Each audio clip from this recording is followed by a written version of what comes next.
Hi, everyone. Welcome to Office Hours. If you're watching on YouTube, you can see a link down below that's going to show you where to go to actually join the conversation if you want to. If you're here in Zoom and you're an attendee and you see all these panelists and you'll be watching and thinking, I know more than these people do, these jokers, you might actually know. So we'd love to have you join and contribute your knowledge to this group. It's open to everyone. And you just have to get here early. Now, we open the doors at 6. You don't have to show up at 6, but we open the doors at 6 o'clock. And we start talking. And it can range. Today, we talked about proper mustache management, as well as a deeper dive into bit depth and 422. So it goes all over the place. I can't promise anything from 6 to 6:40, but it's a lot of fun.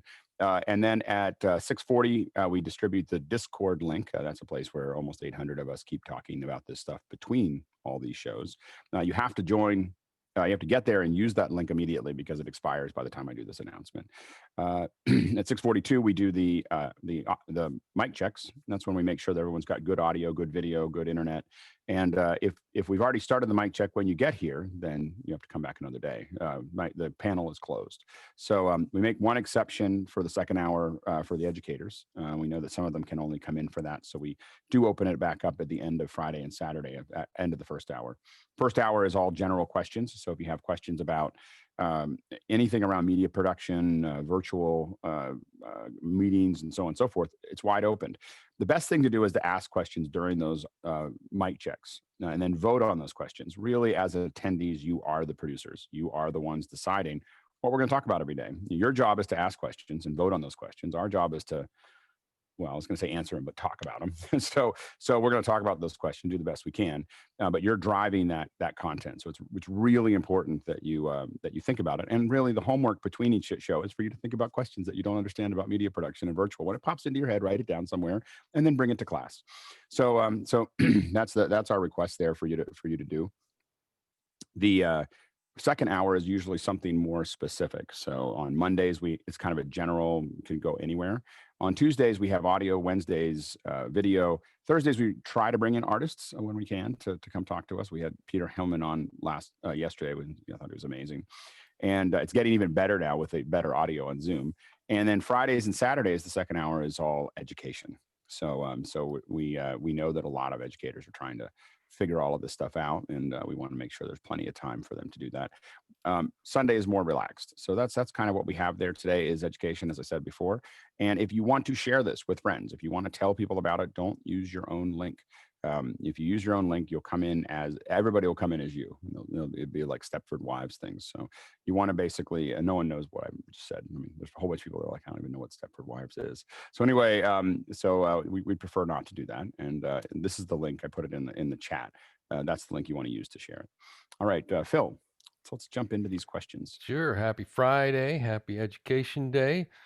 First question is from... I'm going to interrupt Phil for 1 second. If you are asking questions for the second hour for EDU, for education, just do EDU : So that'll tell us that we want to put it off to the second hour. All right, go ahead, Phil. Great. Sky wants to know about a client who wants to live stream to multiple channels at the same time.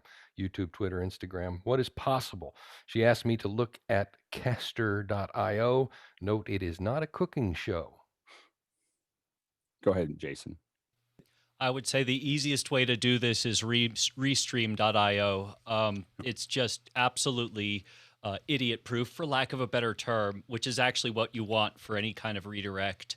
As far as Instagram, Alex has his own pet way of doing it, and I'll leave it up to him whether or not. Go ahead. Yellow Duck. Yellow Duck is the way to do that. Yeah, I mean, there is one other way to do it, which is, I mean, there's other ways to do it, but Yellow Duck is probably the most popular one. The one that breaks the terms of service for Instagram, so they may shut you down. I've seen them shut a couple of streams down here and there, so you just have to think through that.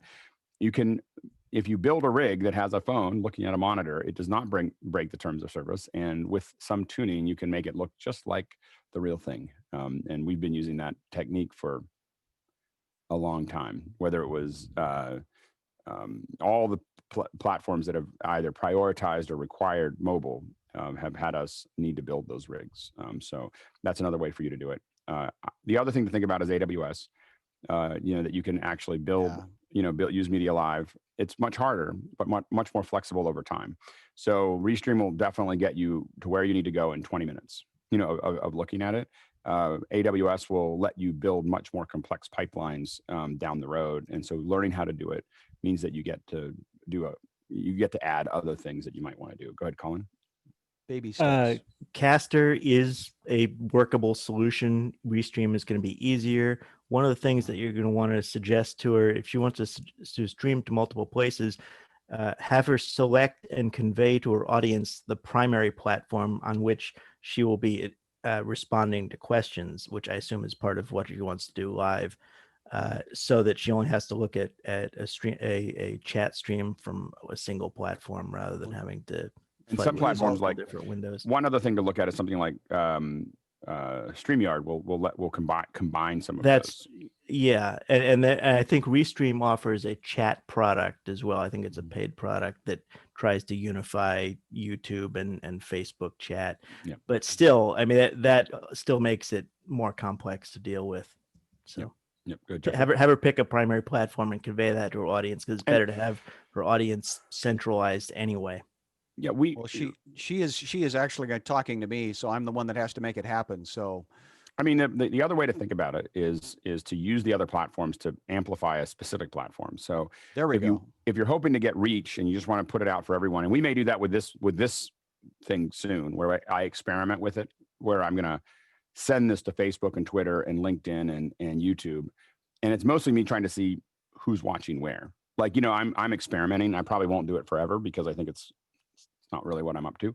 So, but I want to experiment with where it goes and what kind of impact we get. I want to see view time. Like, I'm looking for average view time. I'm looking for number of viewers. So I'm going to do it for a while as an experiment, probably in October, just so we can see where it goes and who does what with it. When we talk to clients, I don't recommend that at all. We have a lot of clients that want to stream to all the platforms or hit all the platforms. They're spending a lot of money on an event and they want it to go to all the platforms. And what we recommend is typically that they use each platform for what it's good for. So, if you want the longest view time will be on YouTube. You're going to be able to, your advertising and so on and so forth, build up will be best on Facebook. Twitter is a great platform for, hey, we're getting ready for the show.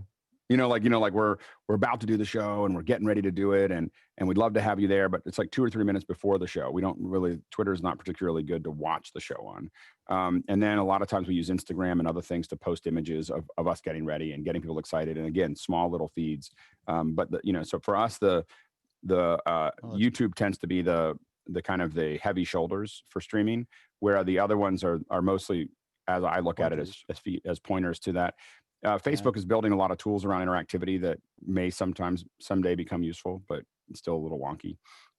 Anyway, so that's. I'm going to throw in that it is a cooking show. So it is a cooking show. I would do a cooking show on YouTube.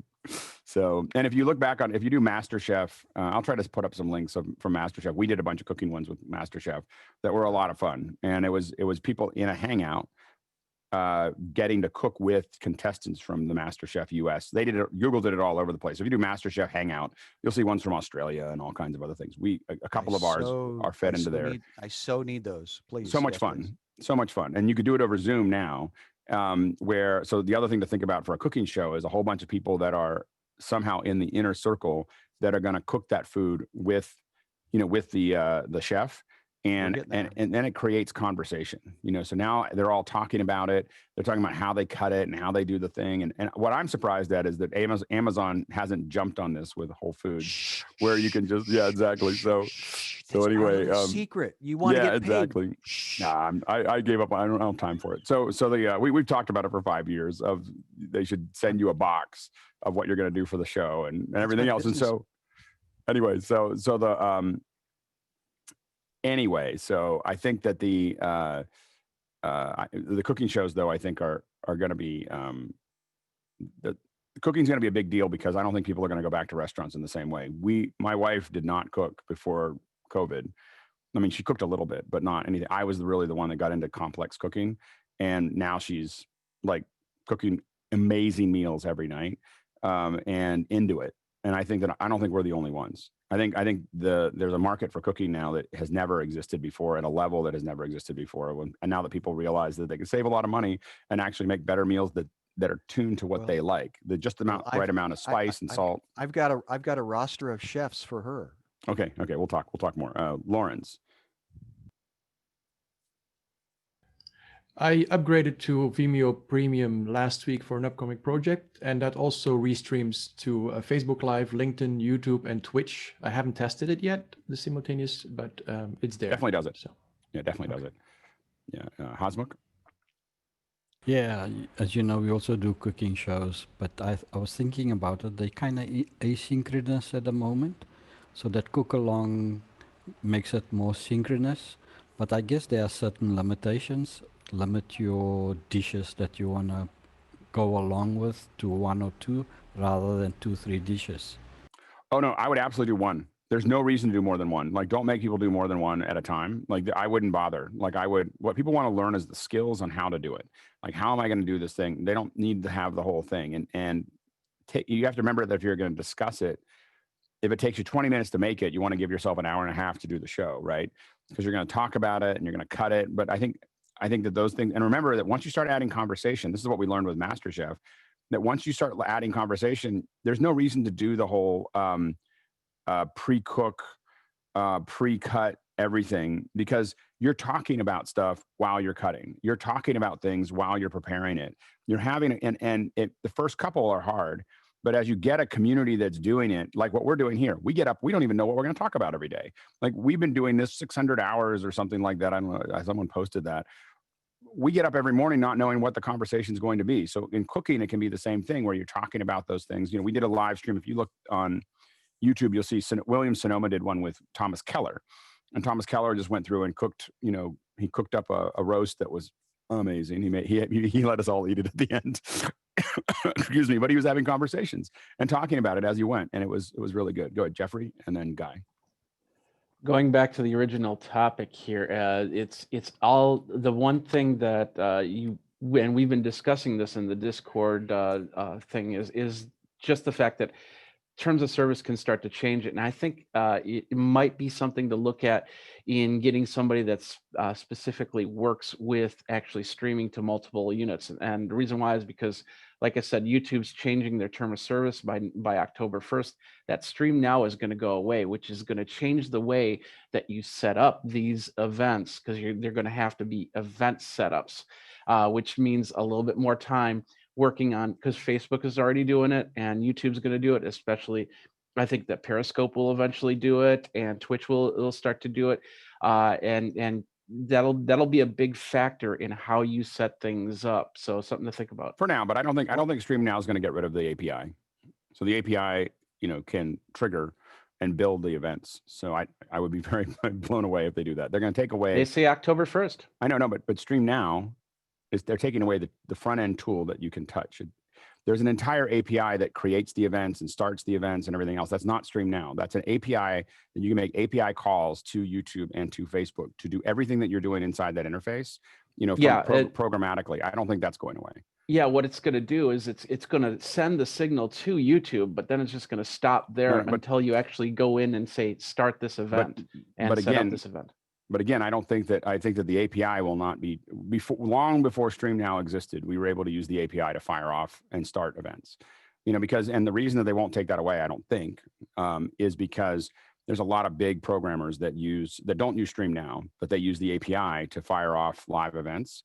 And so if they took that down, it'd be a thing. So Stream Now as a consumer thing, like if you're a user and you just want to stream to it and have it turn on, that might be going away, but not the API control of doing that. So things like Zoom and Restream, I don't think are going to be affected by it. But we'll find out. I could be wrong. You could be right. Go ahead, Guy. Yeah, I just wanted to show Sky how easy this is once he gets it dialed in. Oh man, I got that night mode on, so it's going to look a little dirty. But this is the Restream.io interface. And over here in the RTMP settings, you would get this code. This is basically what I have into my ATEM. And I'm going to press stream on air on my ATEM. And it'll take a second to spool up. You're going to see it there on the right side. It's saying that it's starting to receive. And I literally just pressed the button. So this is just a couple seconds going by, and boom, you're seeing that. So that's how quick that you can push out to any of these destinations. So once you've got it, these are all your options. But it's pretty cool once you get that dialed in. I mean, it's simple to go live to any of these channels, and it's super fast with the ATEM, because once you've got it programmed, you just hit on air and it pushes up that fast, and you get a preview. So it's really cool for those of you who haven't seen it. Yep. Goosebumps have goosebumps. Thank you. Yeah. Oh no, I'm sorry. Very I good. was, All right. I was, I was ogling. Thank you. Thank you. Okay, yeah. Thank you all. Thank you. That's just wonderful. Thank you. There you go. Next question. All right, we're averaging 17 minutes per question right now. So We'll work on that. TJ Asher, can the panel recommend an audio spectrum meter that will work in audio hijack? Yeah, go ahead. Mickey? All of them? Well, but I mean, but one that, what do we recommend, I guess, is the Mickey. I think a lot of people here are fans of the products of Isotope, so maybe take a look at Isotope's Insight. They have a lot of different metering options in it. And to that point, Jeff, you were talking about, you were analyzing the output from the new audio capabilities of Zoom. Can you tell us a little bit about what you did there? So I used a software called SpectraFu, which does a gain transfer curve. So this is one channel of audio put into SpectraFu analyzer, and then the other channel that it compares it to has gone into a Zoom meeting, gone across to another computer, and come out. And so there's in the high fidelity music mode. So this is averaging frequency response. So it's just playing music, and it's compensating for the delay through Zoom and then analyzing that. So you're not seeing any of the dynamic effects, just the frequency response. But it looks pretty good from, this is 40 hertz to 20 kilohertz. And where's that drop off at the end? About 16. Yep. Not good for dogs. That's 16K. The dogs. And then there's with original sound off. So there's the sort of normal Zoom speech mode. And where is it falling off? 125. Yeah, go ahead. That's 125 right there. And that's about 8K where it starts to drop. Geez. So it's like AM. It's speech. Right. Yeah. But hopefully I'll get some kind of way to better represent the dynamic processing, because that's abusive to music, as we all know, when you have original sound off. That was really useful, Jeff. Thank you. That's great. Sure. And I've never heard of SpectraFu. And now, this is a very They've been around expensive for a show. long time. Yeah, it's similar to Smart and those other. It's primarily a live sound analysis. So it allows you to take your mix off of your PA console and then put up a measurement mic that comes in and compares the two of those. So you can see how the room and the PA system are changing your sound. Yeah, that's great. Next question. Yeah, Lawrence Strobe. On 2 different one-on-one Zoom sessions with Victor, my audio froze randomly during my screen share about 30 minutes in, and Victor could no longer hear me.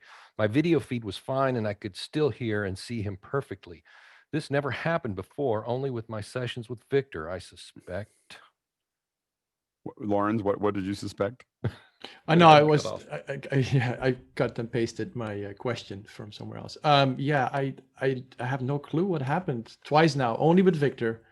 I did a very complicated screen share with the QuickTime player mimicking my output from my ATEM, and twice now it happened like 20-30 minutes in. We both have fast Macs. We both have very solid internet connections. The Zoom stats were solid.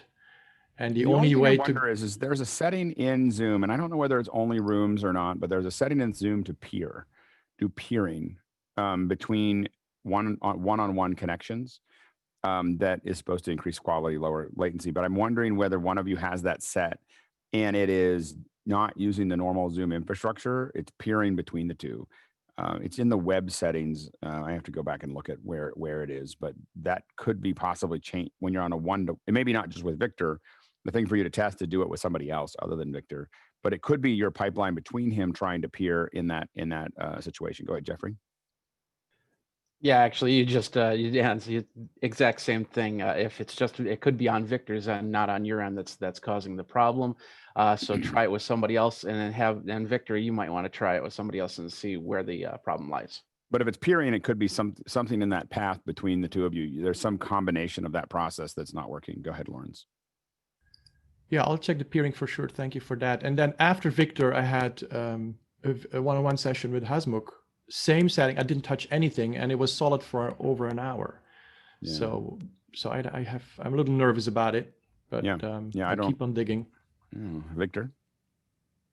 Where will I find this setting that apparently I'm breaking people's stuff now, not just I don't know if you're breaking anything at all. I don't. It's not you. know, It's me. dude. I'm sure it's on my end. There's let me see if I we may come back to this as I look around when people go ahead. Let's go to the next question and let me see if I can find it, or somebody can Sure. find it. Isaac Lay from Dayton, Ohio. You guys helped me fix my image quality issues the other day with my Sony A5100 into my ATEM Mini. Now I'm playing with audio. I'd like to run my Rode PodMic directly into the ATEM, but I can't figure out what cable should be used. I've got an XLR to TRS 3.5 millimeter cable, but I'm not getting signal. Any ideas? Greg and then Jeff.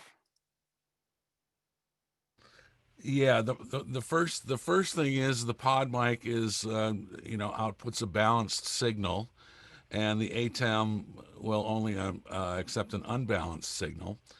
So what you have to do, and unfortunately you can't fix this with just a cable.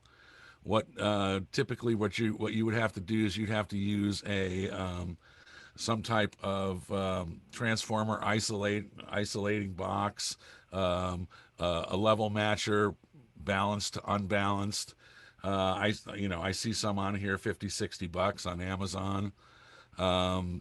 But you have to change not only the balanced unbalanced part, it probably changes the impedance as well going into the ATEM. Go ahead, Jeff. So if you use that cable, that will take the normal polarity hot signal of the balanced to the left channel, and it will take the inverse polarity cold of the XLR balance signal to the right channel of the ATEM. So you should actually get signal. You never want to use both of them at the same time, or you will get a weird thing in stereo and you will get nothing in mono because they'll cancel each other out. If you did split the ATEM into 2 mono channels and just use the left side, you might get some signal. I'm thinking you're going to need a whole lot of gain to get a dynamic mic loud enough to be usable. And so that's probably where a lot of the problem is you're trying to demand a whole lot of gain out of the ATEM that it's not going to do. Next question. Tom Rowe from Irving, Texas, planning a 2-hour program where we're giving a tour of many different areas of our facility to be live streamed to about 50 people using Wirecast. My question is whether to bring the 2 or 3 roving cameras in audio via NDI, tethered via SDI, or Ethernet cables might be up to 300 feet, or some other way.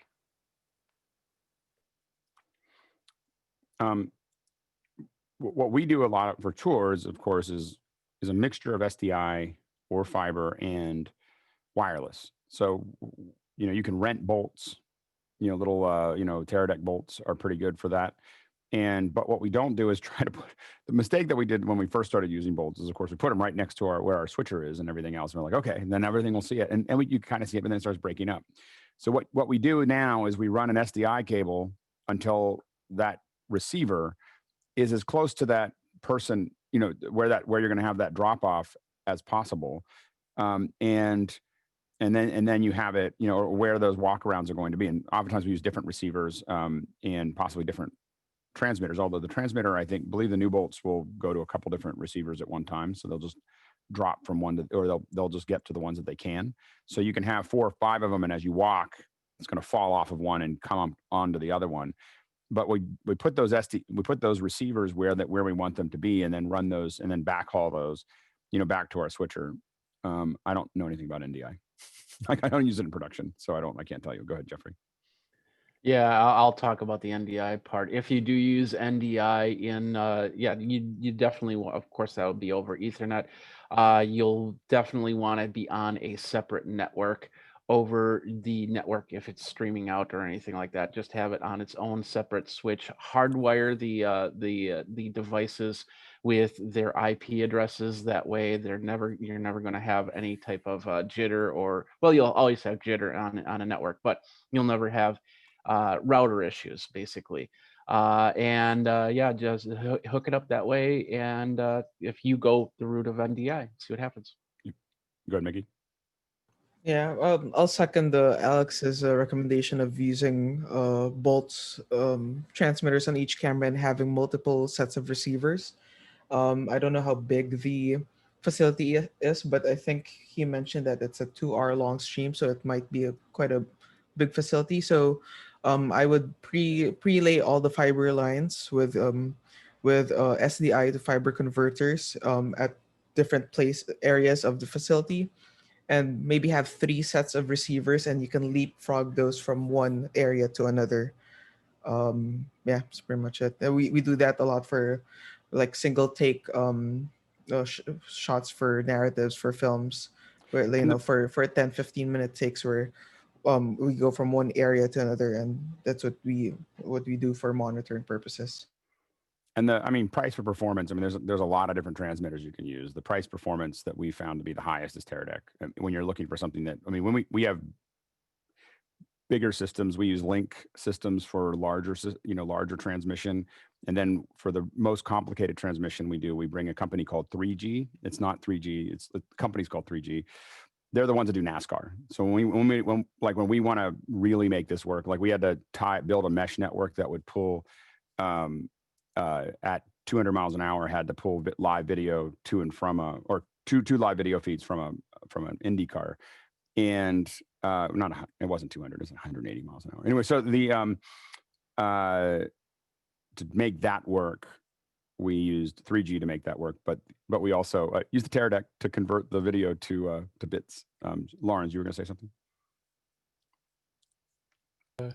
So I used for an impromptu project on a school campus NDI on iPhones, and expecting it not to work. And so, but it did held up. So my backup plan was we had one wired camera in the office of the head of school. So whenever we lost signal, we could cut back to him, for which he could talk and and then we got back to the NDIs. But it was surprisingly beyond the technical. Beyond the technical, what I would say is just remember that what makes these shows great is interactivity, especially on a tour. If you're going to give people a tour, find a way that they're going to ask questions and take those questions and ask the person while they're walking around. Transforms the whole thing. It just transforms it. Like walking around, watching someone tell you where things are is, it's okay. Meh. But as soon as you put Q&A in, people are asking you about things.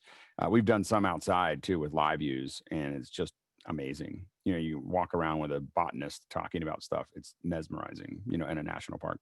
Jeffrey? One thing that is confusing me on the question is you're saying roving camera and then you're saying tethered Ethernet or SDI. If you're moving around, then you probably want to have something a little bit stronger, like an SDI, into some sort of switcher at that area or box at that area, which would then go over Ethernet that you could then run through the walls. But yeah, I need a little clarification on that part. Yeah, and I just would immediately tell you that it's going to be hard to tether it all. I mean, you can. It's just that tours are really hard, especially to do tethering. It's the tethered, if you can afford to rent them. The only thing I'll say is rent the tethered early, or tell VER that they need to send them to you like 3 days ahead of time to make sure that they actually work. It's really easy to get them into a state that doesn't work ever. And so don't have them show up the morning of your event. Have them show up 1 or 2 days ahead of time. Make sure that they pair, make sure that they're working. They're a good value, but they're tricky. All right, next question. Paul Shadwell spent the day shooting landscape video, and now the client wants to post the videos to Instagram and wants all the videos converted to portrait. Am I wrong to say this is more work? What would a panel do say? Keep it a clean show. Bill? So that's pretty common for people to want to repurpose horizontal video into vertical nowadays. The two primary programs, Premiere and Final Cut, both have features. Final Cut just added one that has very, very basic intelligence in it to try to frame things, but you're still going to have to do work on either of these. And I'm sure there are other NLEs that do the same thing, cropping in for a vertical. It also depends on whether you have to do something smart or whether they just want to center cut it. Center cut is push it into compressor and just tell it, cut this part off, and it'll just do it. It'll just crop it. And so you can center cut them all really quickly. It's having to reframe them takes a little bit more time, to go through that. And it is more work. I wouldn't charge someone if they wanted center cut them all. I would definitely charge them because I would just push into compressor and go to lunch. But I would definitely charge them if they wanted me to reframe them properly for each one, and there was a lot of them. I would probably, unless I charged a lot of money already, I would make them pay for that. Go ahead, Sky, and then Jeffrey. I pan and scan paid many a mortgage payment. So yeah, I'll take the Yeah, word. yeah, there you go. Absolutely. Jeffrey? And keep in mind, you don't have to convert every single video. You don't want to do the whole video as a 16:9 in a vertical format. But if one or two videos doesn't convert, you do have options. You can also pull it out just a little bit so it's more square, but you do have those options. Next question. Yep, Colin's got a two-parter here. Anyone made use of Blue Cat Studio plugin script, the custom VST construction tool? He's got a link here. He thinks it might be useful to build a unified VST containing all the types of meters and related tools most suitable for mic checks. And then he has a continuation of the question. Yeah, well, I can cover that. So the other half of that is I wanted to build a single VST that provided the basic EQ and other features that would be useful to people using the cost-effective audio kit we've been promoting. So if we can provide a slightly greater gain control and that sort of thing, I figured that would be useful as well. But I was trying to figure out, has anyone used this? Anyone who knows more about audio than I do, you made use of this and found it to be useful or insufficient in some way or whatever? Or are there competing tools that are better? I don't think any of us have used it, but we expect a full report from you tomorrow. Great. Okay. I have nothing to compare it to. I need someone who has some experience with this. Go ahead, Mickey, and then Jeff. I know some sound designers that use the Blue Cat Pro Tools plugin to run obscure VSTs that don't have a Pro Tools version in Pro Tools. But in terms of making their own inserts and their own plugins, I don't know anyone that's done that yet. Ahead, I know a guy, Colin. Okay. Yeah, I've used Blue Cat plugins, but not their plugin script. So I'll be looking into that as well. Let me know what you find out, Colin. Yeah, well, we'll see. All right, next question. Okay, thanks. Yep. Victor asks, is there a service that lets me see comments from YouTube, Facebook at the same time if I'm using an ATEM to live stream and not an application? I think that you can. I don't know if you have to stream. I think the Restream chat product is separated from their primary streaming platform. Yeah, but you still have to be logged into it to use it. Yeah, but it's functional. Yeah, I think that one. I don't know whether you need. I don't know whether StreamYard's merging product requires you to stream or not. Yeah, I think you need to actually push out pushing in order to get the content. Yep. Go ahead, Mike. Yeah, can't hear you. Sorry, just point out that I guess he said don't use an app, but Mimo Live can do that. It's got a module for that. Okay, there you go. And yeah, to your point, vMix also does that. We're actually testing that. In fact, I'll send out an invite. I'll tweet it out, but I'll also send it to all of. I won't send it out an email, but I'll put it on Discord at hopefully, if all goes well, at 2:00 this afternoon Pacific Standard. I'm going to test a Twitch stream. I'm going to play the only game I know how to play, which is Kingdom Rush, and just as a test, we're going to stream it to Twitch, and I'm going to encourage people to ask questions. And what we're testing is the commenting. So we're using vMix to grab the comments and then put them into the stream. So if anyone wants to do it 2:00, I'll post it in Discord and under live stream. Maybe I need help. I'll put it in there. But if you guys are interested, we'll go from there. Anyway, go ahead, Victor. Yeah, my goal is to try to just use the ATEMs only to stream in real time, and so therefore I have to have some way of ingesting comments. And so if Restream does it, then I can grab the comment from Restream and put it in QLab and display it on the ATEM. So that'll work. I appreciate the answer. Yep, absolutely. Go ahead, Lawrence. Are we talking about comments or chat, or is that the same thing? I'm confused. Victor, are you meaning the comments of the chat? I think in this context, it's the same thing. Yeah, it's the same thing in this context. Yes, real-time chats that people are giving you feedback while you're playing or after you play or whatever.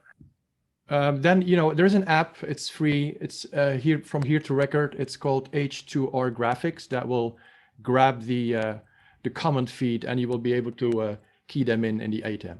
It's free. It works pretty well. What's on what platform?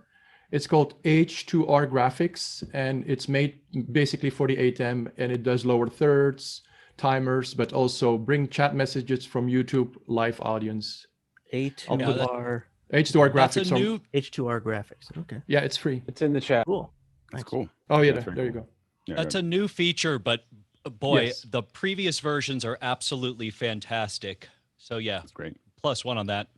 Yeah, absolutely. All right, next question. Yes, Mr. Mobley, our friend from the great state of Georgia, Noonan. Is there a Colin price dollar recommended 4K video camera? No. Second that. I tried one. There's a company, Siri, or a brand name, SEREE, on Amazon. They have extremely cheap camcorders of various ilk, and none of them are satisfactory. I bought one for $100, which is the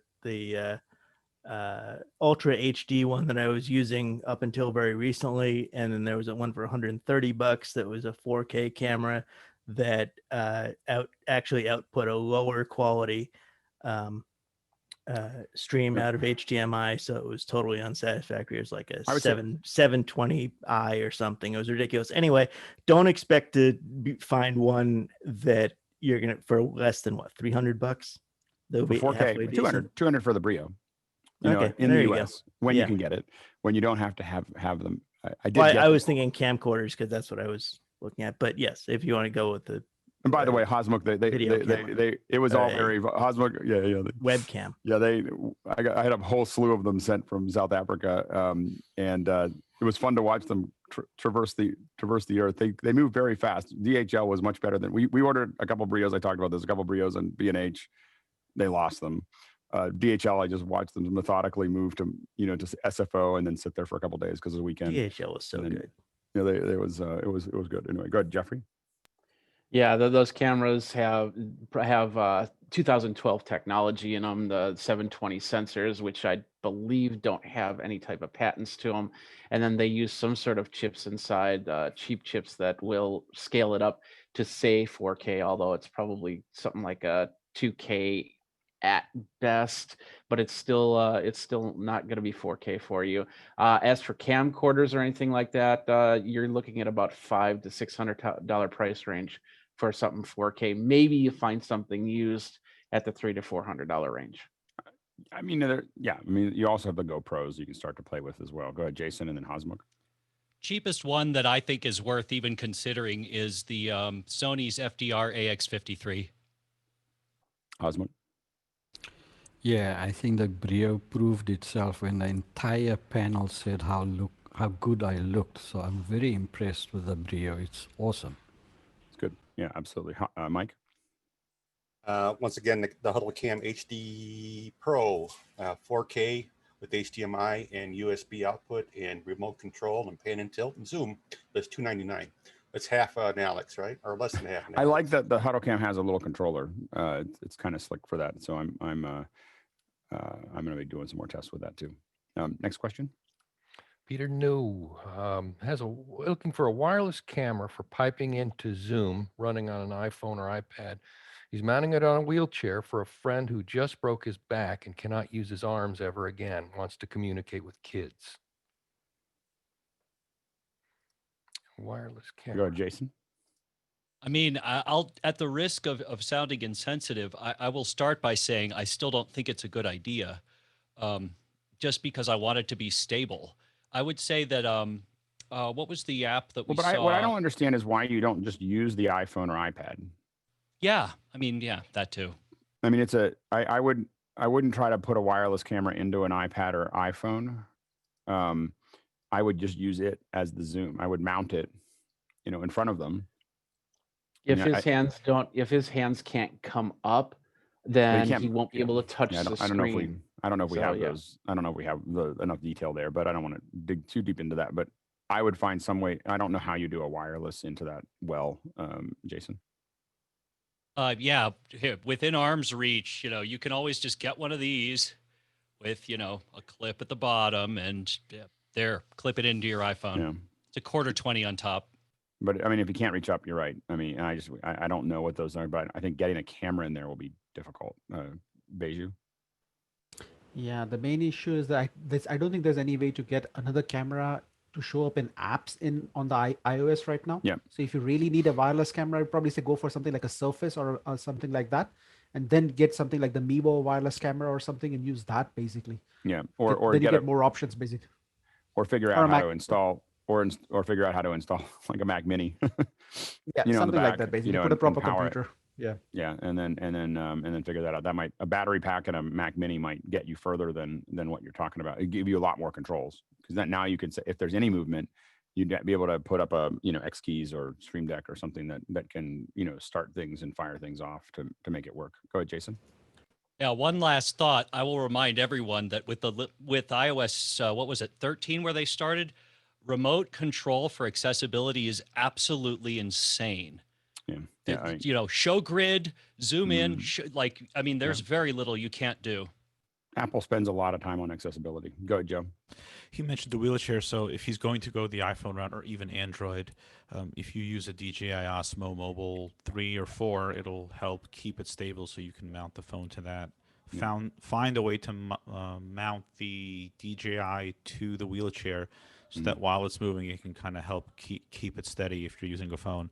And that's if you go with a 3, it's a few $100s. It works really, really well. I have one around here somewhere. And that, what's nice about that too, another benefit is that has a USB-C port that you can use to charge another device. So you can plug the iPhone into the Osmo via Lightning to USB-C cable and charge the iPhone while it's in the gimbal. So that should work. That's great. Absolutely. Next question. Yeah, Baiju wants to know what are the panel's thoughts on the news that Facebook is getting stricter with restrictions and bans on live music live streams from October, and he puts a link there.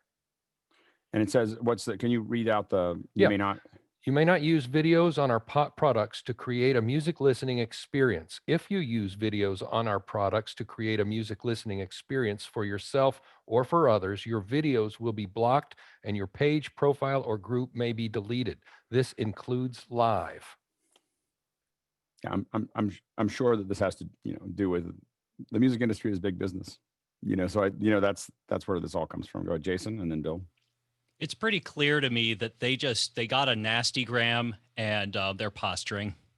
It's not really a nasty gram. It's a lot of negotiation. I mean, it's years and years of negotiation of tightening those processes, up. It's not, and it doesn't have to do with a threat of lawsuit. It has to do with business, that they want to make sure that they continue to bring artists into the fold, and artists get very upset when their stuff is being played out. And so it's not we're past the whole legal thing. It's more of it's this giant moving thing. It's why YouTube tightened it all up, is because there's a lot of money in it. Bill and then Victor. It was explained to me once by somebody who knows much more about copyright law than I do, that part of the problem is that if you don't actively defend your copyright on something. Yeah, but this isn't about laws. I just promise you, this isn't about copyright laws. It's about negotiation over advertising and making deals. Like no, but what I'm saying is that the fact that they're bringing it back up and looking at it, it's just the mess of copyright right now and trying to defend those old. But it's not. I just promise you, it's not about laws. You don't think like so? This isn't the process here is not about the law. It's about the advertising budgets and the promotion budgets and bringing those artists in and all those other things. And so there is laws, like when TikTok takes down something, it's because they got to, there's very set laws of, I don't want this up there, search and destroy, kind of thing that YouTube has and TikTok has and Facebook has, but they're tightening those because of negotiations with the industry. Go ahead, Victor, and then Jeffrey, and then we can move on. So I was just kind of confused on this. I don't know if it means that I won't be able to do what I do anymore on Facebook. I'm certainly not playing videos. I am playing live. So I don't know if it's about that or if it's really literally only if you're playing an artist video during your live stream. Yeah, it could be a bit of both. I mean, YouTube goes after it pretty quickly. So and it also depends on how the artist does it. So one of the things you can do, Victor, just remember that one way to do this is to play your songs into the platform as unlisted or private. Just do an only me stream. When you set your audience, just set it to me. Or if you're on YouTube, we do it to unlisted events all the time. So we'll run an unlisted event. We'll play out all the music we plan to use. And what we're looking for is, and we do it on burner accounts on YouTube, not on the real account. We watch what strikes. So are they doing do not monetize? Are they blocking it? Are they whatever? And that tells us how they're going to probably handle that music on the day of the event, especially if it's an older song. They've decided what they're going to do. And, you know, if they're cool, they're going to track it. If they're kind of cool, they're going to monetize it. And if they're uncool, they're going to block, they're going to strike it. Go ahead, Jeffrey. Yeah, on YouTube, I've had zero problems. I mean, I get the strikes, Victor, but let me answer this Sure. for you, because we had this conversation already this morning. This what they just put up there actually is already in the terms of service. It's been in the terms of service since 2018 when they started to allow live streaming onto Facebook. This is not new. So we've already been doing it. I have a feeling in the next 24 hours they're going to change that termage, but it's nothing that you already haven't agreed to for the last 2 years. But the main thing is that you just want you need to test it for your live stuff. And remember that I don't think Zoom does any of that. Just saying, you know, if you were going to do live performances, you don't have to do them into a platform. Go ahead. Now that there's good audio here, Beju.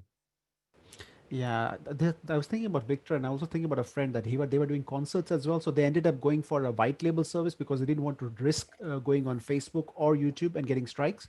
So they ended up using, I think they looked at Vimeo, and then they ended up going for Boxcast because they found it easier to do a completely white label, and their audience was within the limit, so it wasn't too expensive. It worked out for budget-wise for them. All right, go ahead, Lawrence. Because they were doing plus one for with Baju. That's the reason we moved to. I don't hear you guys anymore. That's the reason we moved to Vimeo Premium service, because in our plays we use a lot of music and modern music and creativity of the director. It would be flagged right away. So it's unlisted private links we share with the school community. Yeah, that's great. Go ahead, Victor. If I can just finish my thought. I have no problem with YouTube. They give me flags. They say you're not going to monetize. I don't care. Yep. 13 people are looking at it, so I don't care if I monetize. But my problem is that getting an audience like on Facebook to follow me to YouTube or something, and the coordination of that, it just demotivates people. You have to get them, make it easy for them to get into the platform. So I guess I'll just try it until they take me down, and then I'll have to find another way. You know what I did is I decided that I would have people sign up they would register for a thing that I would do every day. And then they just gave me their emails, and I was able to contact them. I don't have to pay Facebook to try to reach them. I send them emails all the time, and then they show up, and somehow a couple hundred of them show up every day. It's crazy. So what I did though is use Zoom to do that, so that we could just have a community and I just pull them off of all the other platforms that I'm on by announcing it there. But then I have a much more direct relationship with my community. So something to think about with Zoom again is that I don't think it'll cost you anything to if you're playing for 13 people, I think Zoom is free for or not free, but $14.95 a month. You got like 100, here. So just something to think about is using those social platforms to build your community outside of those social platforms is going to be a much more stable way to do that. Go ahead, Colin. Yes, essentially drive your audience to your website. That way you can switch whatever platform in and out as you see fit. And as technology changes, you can move forward without having to migrate your audience from voice to voice and lose 10 or 20% of them in that migration every time. The next decade is going to be about brands and artists and other people decoupling from social media. You watch. All right, next question. Gian Giovanni Preto from Lost Wages. We all know that Wi-Fi should never be used in production. However, I'm wondering if anyone has tested Wi-Fi 6 and 6E as a dedicated network for streaming. Wi-Fi 6 fixed many of the issues with prior versions. Go ahead, Jason. Don't do it. Okay, say it with me now. Don't. You can test it. You can test it. Well, test it. Okay, but just don't do it. Even after all your tests work, don't do it. It just depends on how it's negotiating with the APs, and I don't know enough about Wi-Fi 6 to. They've made some quantum leaps on 6 as far as the negotiation goes. Plus, there's 21 new channels up in the 6 gig range, so it's pretty interesting. I will say that now that we're getting better quality out of Zoom, it has become absolutely necessary to be on wired. You cannot do the music mode. You cannot do rooms. You cannot do any of those without everybody involved being on wired to get a reasonable. I just had one yesterday where the person I thought was on wired wasn't, and they were on wireless and they just came apart. like, just came apart in the atmosphere, and we had to, stop, have them get wired up. So you need to, you absolutely need to be wired for using the higher quality, because Zoom does a lower latency than other ones. It's more sensitive to it. Go ahead, Jeffrey. Not for live video, but where Wi-Fi 6 would really excel is if you're doing a recorded video going straight to the producer, because we're talking 3 gigabit transfer at certain points. So, but in live, yeah, it's hit or miss. So you gotta choose if you want that. We're gonna start moving to speed round because we're a little behind. Go ahead, Vic, Phil. Oh, sorry, I didn't realize. Okay, Gabriel Ung, has anyone in the panel tried opening multiple instances of Zoom using the terminal command open -N? This would allow you to join the same or different meetings from the same Mac. You might be able to do it from the same Mac, but if you can't do it with 2 in the same account, so you'd have to be in a different account to do that. Go ahead, Jason. Yeah, I mean, I've done that, but I didn't do it with the terminal command. I've done it in virtual machines, and of course, it'll immediately kick you out. Yeah, you'd have to have different accounts to do that, but you theoretically could do it in virtual machines if you were logged into a different account in the web page. Go ahead, Beijing. Grant mentioned that in the enterprise licenses, you can enable it in admin settings to open up multiple instances, but it's only available on enterprise, I believe. Well, costs a little bit of money for get into that. He's flying at a different altitude than we are. All right, next question. Larry Jacobson, using FiLMic Pro with HDMI clean out, then using a phone as an external camera. Could this be a low-cost webcam alternative, presuming people own an old phone? How would this compare contrast with a Brio? I realize it's not 4K yet, but I believe it is. How old is an iPhone? How old can an iPhone be used? Go ahead, Jason. The answer is, of course, it will absolutely work. And as far as comparison, depends on the quality of your camera. There is no minimum. Should work. Go What ahead, did Guy. he say? iOS 11? Yeah. Go ahead, Guy. Yeah, here's just the selfie cam on my iPad. So this is feeding FiLMic out right now. So that should give you an idea. And that's not even the rear facing cam's better. So this is FiLMic Pro, clean feed out. My guess. And on the bright side, Alex and I don't have to keep arguing about grabbing the Android discontinued APK for from it's all sorted. New Tech. Yeah, cool. There you go. Yeah, go ahead, Sky. Guy, what's your output of that iPad? What's your path out of that? It is a USB-C to a little USB-C HDMI adapter by a no-name brand, and then into the ATEM Mini. Here's an iPhone 10 straight out HDMI.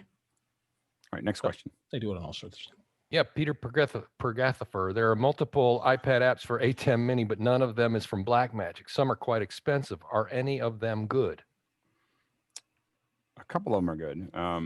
Who's using what? Guy, what are you using on your controller, Guy? I have a couple different ones. I have Strata. Strata Pro is the really good one. Let me pull it up. So there's 3 different one ones. On Strata Pro. There's 3 different ones. I don't know if you can see them. It's pretty small. Here's Strata Pro, Strata View, and Strata Lite. So here's Strata Lite, and you can see it's pretty basic. And then Pro looks like that. So you could actually even do a 2ME on this one. And then the other one, the name escapes me at the moment. There's one Strata more. is the one we've used the most. Yeah, they work great. Yeah, absolutely. Next question. Greg Kurta, thoughts on 2:1 versus 16:9? I'm all 16:9 because it's what everybody's screen is. So I don't want to letterbox it because I don't want, I just like 16:9 because I just wanted to fill the screen as it's designed, and I'm kind of, my format is based on what most people are going to watch. Go ahead, Joe. I think it depends on where people are watching, right? If they're watching on phones are getting taller and they're getting wider and wider. So if you're on a Samsung or an iPhone 10 or 10s or 11, etc., then 2:1 might be a better fit. It might be closer to filling this, or it is closer to filling the screen than your standard. What is it? 1.78:1 or whatever the standard 16:9 is. Yep. Yeah. Go ahead, Jason, and then Bill. Depends on which platform you're you intend to broadcast on. I mean, the reason almost everyone in this panel, I would assume, would say 16:9 is because it's a traditional broadcast framework. That said, 2:1 is basically extremely wide. And by the way, on the iPhone 10, it will fill the entire thing if you permit it to. It's the current format for Netflix, for example. Go ahead, Greg. So, but where is this coming from? Where is this two to, you know, the 18:9, moving to that? Where's this coming from? What's the driving? Well, filmmakers want 2.35. I mean, like filmmakers want, they want their ultra. So they want anamorphic 2.35. So they want 2.35, or they want anamorphic, and they want all these other things. I mean, they have all these kooky ways of doing things, and I'm just like, I just want people to watch my video. I mean, I have to admit, I'm not very I'm not into this artistic thing in the same way. It's kind of like I want to tell a story, and I want to make it easy to show up on screens, and I don't have it like it needs to be 23:9:8, and I don't have it like it needs to be 2.35, and there's a whole bunch of arty approaches to that. But I think in the end, I'm going to put it on the format that I think my viewer is going to watch it, not the format that I think that I should make it in. But I'm very transient about my content. Go ahead, Bill. I never got requests for anything other than 16:9 until the last 2 years. And now probably 50% of my corporate requests say protect for social, and they want a more square. Yeah. Or they want me to shoot often 2:1 so that I get more content in that center punch vertical and center punch horizontal. Yeah, that's interesting. Yeah, I mean, I just like if someone corporate asks me for something funky like 2.0 or 2.35 or 20, even 23:9:8, I just know that they're what goes through my head is someone's a frustrated filmmaker. Like they came out of it, or they're talking to someone who's a frustrated filmmaker who's now working in corporate, and they're trying to hold on to their, glory days. Anyway, so, it's just, you just got to look at, like, no matter like when you put stuff up on Facebook, it's 29, it's 30 frames a second, not even 29.97. It's just like 30, we'll convert it for you. Go ahead, Phil. Next question. Yeah. Tony Mobley, any chance we can review Zoom update features? Real quick, and we're going to run just a touch heavy on EDU, but it'll just be like a couple minutes. Real quick is the audio got a lot better. So we can now do them. If you go into the advanced, you can turn the audio up to 11, maybe up to 9. But it's still it's much better than the 4 that it was at before. So it's audio is a lot better. If you look at, I think that Peter Hillman's was a good example. That was the first time we used it, and I thought he sounded pretty good. You can rearrange all your blocks, but only if everybody's on 5.2.2 or above. And so, but you can rearrange all the blocks, so I can move people's around. You can do it yourself. No one else will see it unless everybody is on it. And so those were the big ones for me. Does anyone else have any other like really shining stars of things that were worth it? Go ahead, Jason, real quick. They added touch up with low light. That may be a 2 ago, but yeah, that's about it. Yep. All right, next question. And Mr. Mobley also wants to know what mixer would be needed with an ATEM Mini. I mean, anything that's going to be able to output that. I mean, you could start with something as small as a little Behringer or Yamaha, two channel. That's going to give you a little mixer and a little bit of control. And then it's going to, you just have to get the right outputs from those mixers into it. It doesn't have to be that complicated. Those are like $50 mixers. Go ahead, Jason. I'm going to put one in a church, after office hours today. The answer is it doesn't matter as long as you go in through the camera and not through in the ATEM Mini. Well, you can always go into the camera. I mean, you can go into the ATEM Mini. You just have to figure out how you're going to integrate it. The one thing to know is that what you're paying for when you start buying more expensive ones is the preamps, and just the general circuitry. And so the cheaper ones are going to add more noise to your system. So you're going to have a little bit of noise that gets added. Now, Zoom, for instance, will get rid of it if you just leave it on its regular modes. But it's something to kind of consider. Go ahead, Sky, and then Jeffrey, and then Colin. 15 seconds each.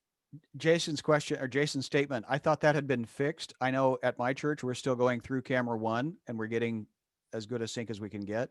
And then auto follows video for the other 3 cameras or 3 sources. So is that still a thing? I thought that got fixed. We still use the camera. We still use the camera if we can. Yeah, absolutely. Jeffrey. Thank you. I have I have a QSC TouchMix 16 that I plug right into the ATEM Mini. The bigger thing, if you want to also send the audio somewhere else, you could probably use like a PreSonus or a Tascam or a Focusrite, because then that could be a USB function that you could then record the audio separate as well, if that's what you want to do. Other than that, any mixer will do. Okay, now we're going to go blazingly fast. One person per answer. So raise your hand quickly if you see it. Go ahead. Next question. Michael Vosbein, I know you like headset mics, but I like to turn away from the mic for sneezing, coughing, sniffling. Any thoughts? NyQuil. Bill. I use this in, there's all sorts of little Rolls. mics which you can Is that get. a Rolls? Yeah, that's a Rolls. There are others. They're simple. They're there. They're always work. Yeah. Jeff, real quick, 10 seconds. Mute button in Zoom. Yeah, that's Use what the I mute use. button in Zoom. I use it probably 20 times, 30 times per show. Next question. Mike Andrews, interested in looking for an old last year's iPhone to use as a camera. Which sort of recent old model will have a decent camera? Note, I mean scouring eBay for 2 to 3 year old replaced iPhone. All right, go ahead, Jason, real quick, and TJ, but 10 seconds each. I would get the current version of the SE. That's what, $300? Yeah, go ahead, TJ. iPhone 10 works great. Okay, great. Next question. George Kennedy, what do you say to a prospective client when they say, I want to have an A+ event in Zoom? Get ready to pay. Yeah. I mean, a real event. We've now started just turning down people that won't let us send kits because we're just tired of people looking bad and sounding bad and everything else, and we just go, yeah, we don't want to do it anymore. So we prep every single speaker individually, then we bring them into a rehearsal, and then we do the event, and then we have graphics and countdown clocks and so on and so forth that we put into it. That's how you have an A-level event, and it costs real money, to do it, but it was going to cost you something for the hotel and for all the other things too. I mean, it's not, people have this thing like, I'm going to do it virtually, so I shouldn't pay anything. People are starting to get their head around, if I want a quality event, what was the budget that I had in the hotel? What was the budget that I had for that dinner? And not maybe applying all of it, but applying 30 to 50% of that makes a great event online, to take the same, but they got to take the same budget they had. They can't go to a budget of 0 and then expect it to turn out. That's what people did at the beginning because they didn't get it. They're starting to get it, and the budgets are starting to, move in our direction. So, and you just have to be willing to not fill up your whole schedule with things that are paying $500 a unit. Anyway, next question. Raul Santos, Colin Price, Elgato multi-mount with extension.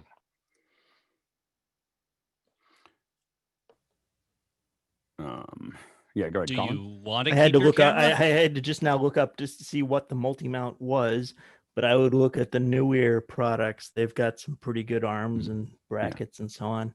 I don't think you'll find thing Neweer. Yeah, 2 E's.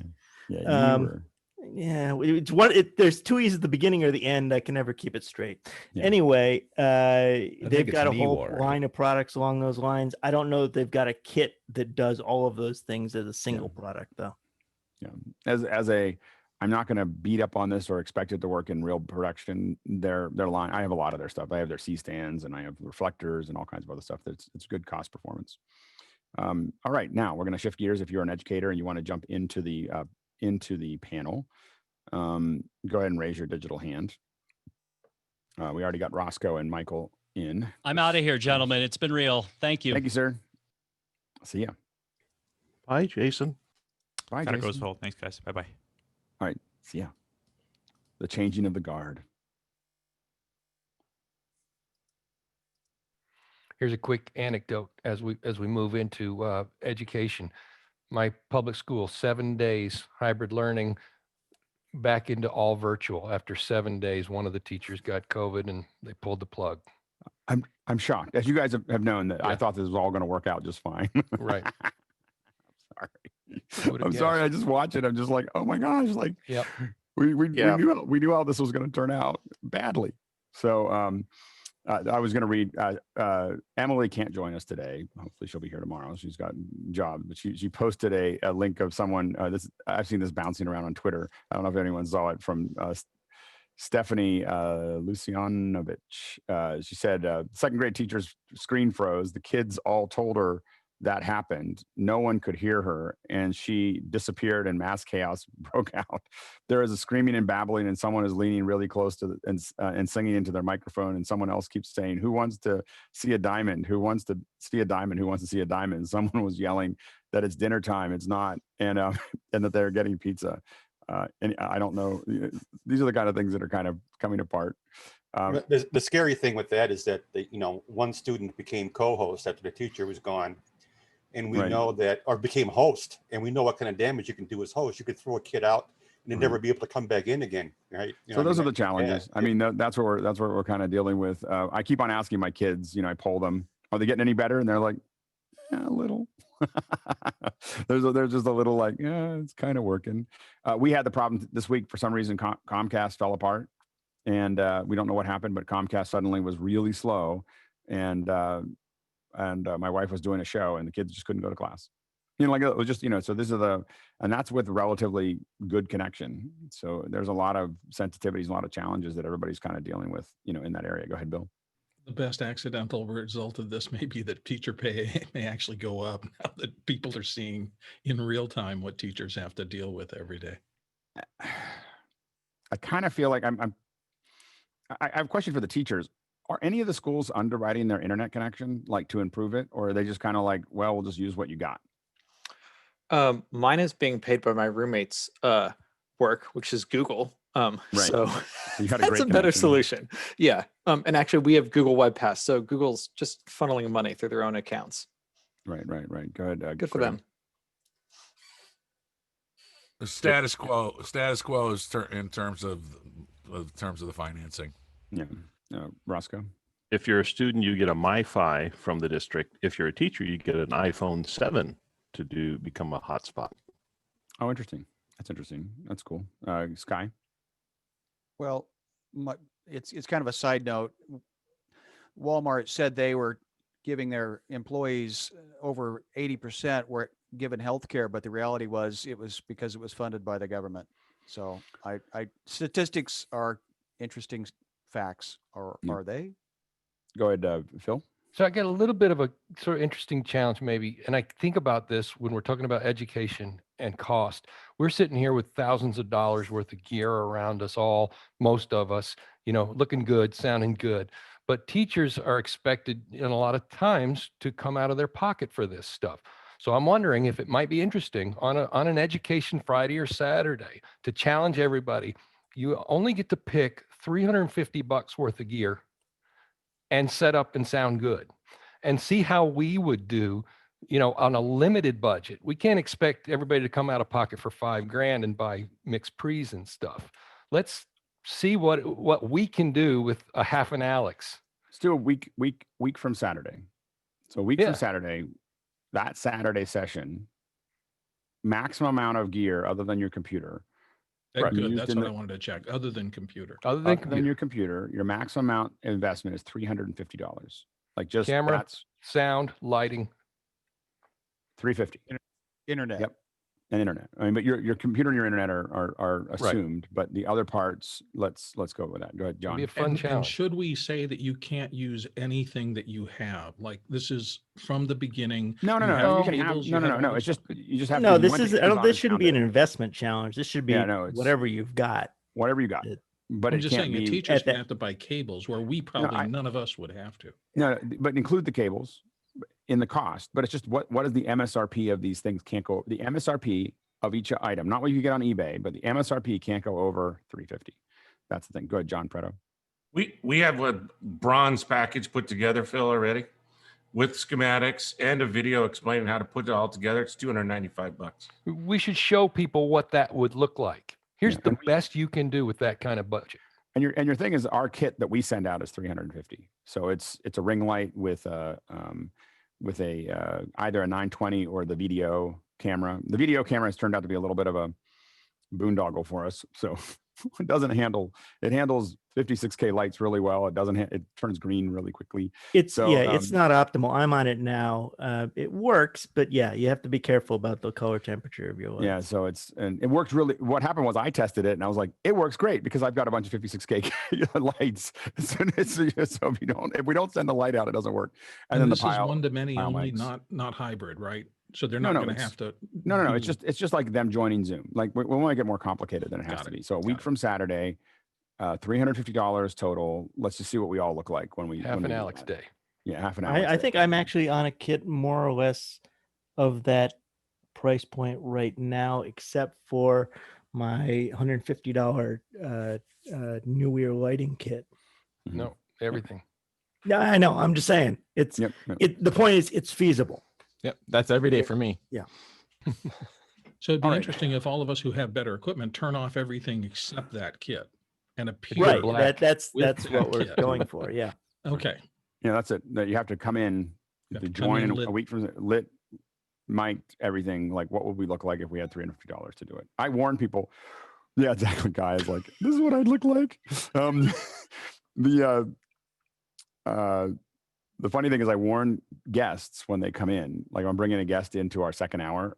I just tell them, the average investment for every person's kit is about $1,500. So I just want to make sure you're clear. Like when you get here, you may think that you have a good setup, but you need to know that you're not going to look the same, if you're not careful. Like you just need to think about like what you're doing there. So we do live in a kind of a rarefied situation for most of us. And 600 hours of practice. Yeah, a lot of practice too.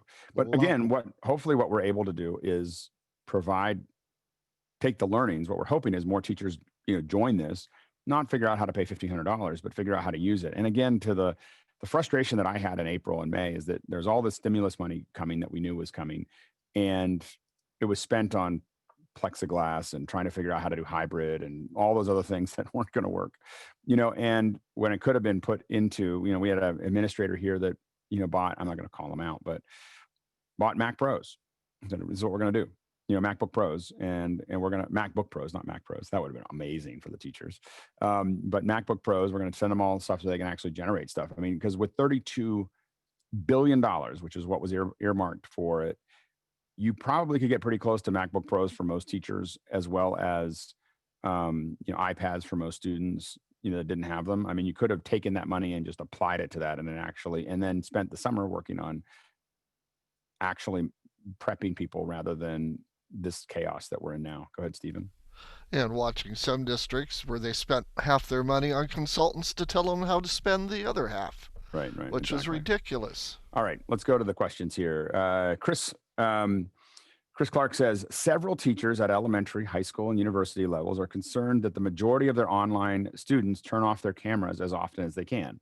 Hard to connect with blank thumbnail images. Any success stories about how gently and reasonably to increase eye contact?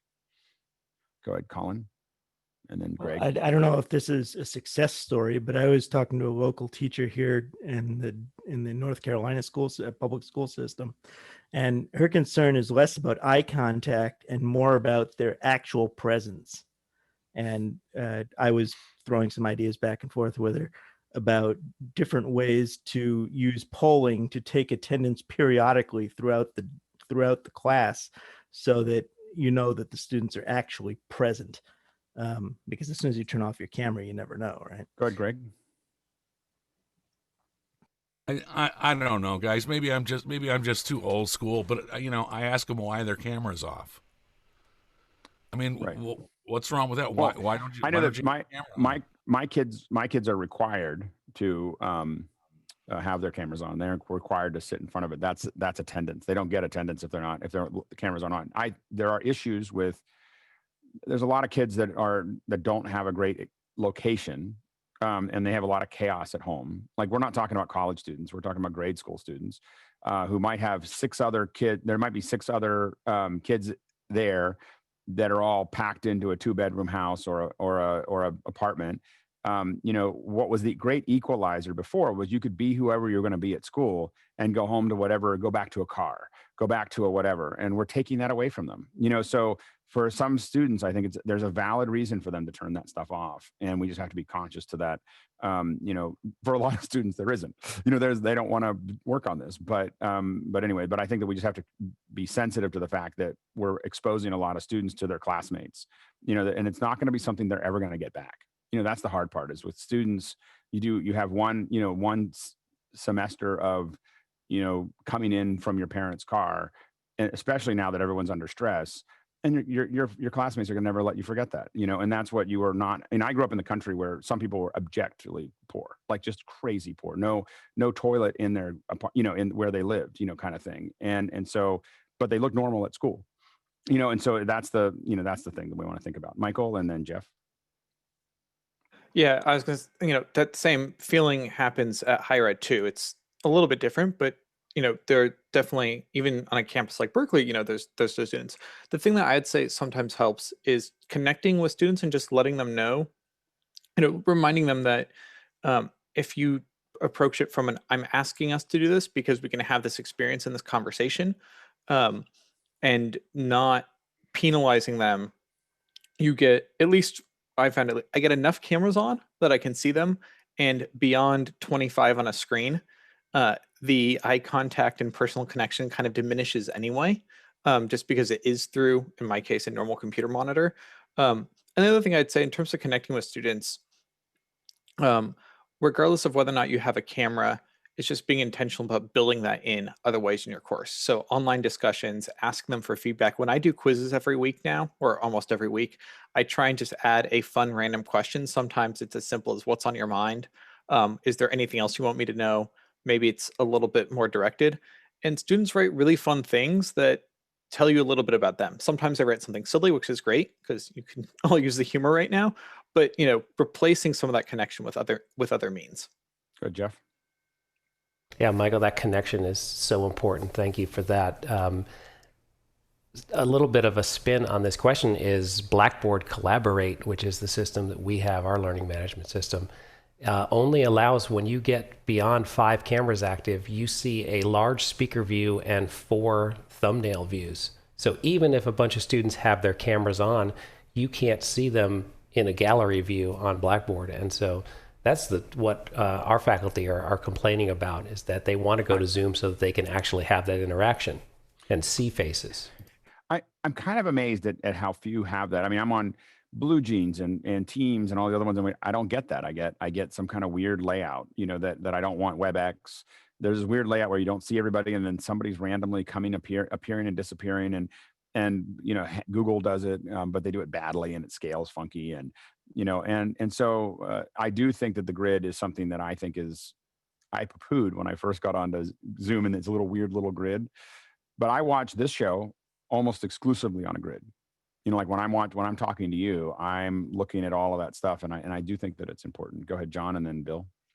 Yeah, I think what you brought up, Alex, so really is key. The challenge that K-12 has about forcing a student to show where they are. Now, the Zoom virtual background helps for that. But within California, we have a range from school districts that say students cannot turn their camera on at all, to some that are requiring it for attendance because they're trying to figure out how to count. I think Colin had the area that we need really to talk about is presence. I think you're always going to have that issue, whether it's a virtual background that you give every student so they don't have that challenge of the chaos where they may be living. But even if we solve that, how do you establish a online presence that make them feel like they're there and you feel like you're connecting with your students? And I think Colin's idea of, some sort of quiz or game or some other activity, we've figured out how to make a presence. The panel here feel they have a presence, and it's every day, but how do you build that experience of presence into it? Well, and I think that one of the things that works here that we've made work is conversation. That's what's going to get people in, and like them. The part of the reason they're not listening is because it's really boring. Like the biggest cause of ADD is boring. It's not. They don't have an ADD problem. I didn't have. I am ADD, but I didn't have, like, at school. it was just like, it was just boring all the time. Like it was just, and so we have it like, well, students should figure out how to, when I think about how I'm going to do a class, I think about how do I create something that is fun? Like when I think about how to teach computer graphics, I was teaching, I haven't done it for a while. I've been busy, but for a while I was teaching 8 to 12-year-olds on summer camp. And it was the most powerful thing for me because I learned how to teach with 8 to 12-year-olds, because I'm teaching ILM level visual effects to 8 to 12-year-olds, not pulling any punches. Like I'm just going to show you how to do match moving and HDR and model 3D things and do all this other stuff. And it's a lot of technical stuff, but what I had to figure out is how to pull it down and how to make it fun. What are we going to do that's going to be fun? What are you going to do that's going to get you excited about it? And then I'm going to ask you to do something. I'm going to challenge you to do something that you can't do. You can't do it without my help. Now all the students are asking a lot of questions because they're trying to figure out how to get this done. And I, as a teacher, I'm not trying to push the boulder up the hill. I'm running with the boulders coming down the hill with all their questions and all the things that they need. And that's, and the best teachers that I learned from in college were really good at that. They got us engaged in something that we didn't understand how to do. And the teacher positioned themselves as the coach that's constantly showing us how to get it done, because we're just trying to figure it out. We're not going to be able to turn the corner without their help. Bill? Your point was so powerful about the look into people's homes that I'm wondering if Zoom could ever code in it hits the teacher's panel, but it doesn't go through to the viewer's panel. In other words, a way to turn on or off the forwarding of any camera input to the entire panel or to the entire viewer thing. That's a really interesting, well, you could do that. I mean, it would be a little weird. There's no way to do it where the teacher can see them. I was saying you could do webinar. That's what we're doing here, where we don't see everybody, but the teacher doesn't see the other end. It's a really interesting. No. I would by that same token, back and forth with the teacher, but then the panelists wouldn't get that feed sent on to them. Yeah. By that same token, you could possibly implement a default of virtual background on. But it's not just virtual background. It's noise, it's situations, it's all kinds of other things. And, Sure. But I mean, it's a partial solution. I mean, the other option is to ship cardboard out, or like foam core out to each student and have them have an actual background. Yeah. But it's a tough call. And in touching on John's point, in North Carolina, teachers are not permitted to require cameras beyond, which is for them very, very frustrating. Jeff? Yeah, Tim points out that cameras can be a big bandwidth hog. So asking all the students, that affects them. Getting them to interact with their voice and not turning on their camera, just answering questions is good, but that only works for a certain size classroom. You get too large, you're not going to get interaction asking everybody to talk. Go ahead, Tim. But I think trying to solve this problem is like Alex's comment about putting money into plexiglass. It's putting energy into the wrong problem. Let's find new ways of engaging students and new ways of measuring that engagement through Q&A tools, through chat, through audio responses, through their quiz results, things like that. I don't think that we need to move beyond the fact that we can see them to know if they're engaging. There should be better ways that we know they're engaging. My kids, I don't know about other kids. I just have my reference point, can watch a Minecraft video for hours. My kids can literally watch someone live stream Minecraft for 6 hours. 6 hours. They'll just sit there. If I don't turn it off, they'll sit there and watch someone playing Minecraft. Why? Because they're learning. They're not watching. But what can they tell you about that video afterwards? No, because they're playing Minecraft while they're watching Minecraft. That's not the question. What can they tell you about what they learned from that video? No, they'll show me. They won't tell me. They'll show me all the things that they figured out how to do in Minecraft because they watched somebody else do it. They're building it all the time, and they're in this thing. And so the thing is that what we need to figure out, in my opinion, is how do we get kids to want to learn the thing that we're trying to stuff down their throat. The reason that they're not paying attention is because we're trying to stuff something down their throat that they don't want to eat. And the thing is, we got to figure out a way to make them want to eat it. And then they are engaged because this is something that they're trying to figure out. Yeah, but the fact is, we're not going to change the curriculum in the next 6 weeks. We need to figure out a way to deliver the curriculum in a way that is effective. Well, I mean, we can talk about. Anyway, I'm a firm believer that there's like a core amount of stuff that someone needs to learn, the stuff that we all remember from school, the stuff that was actually useful. And then there's all these other things that we require that no one remembers.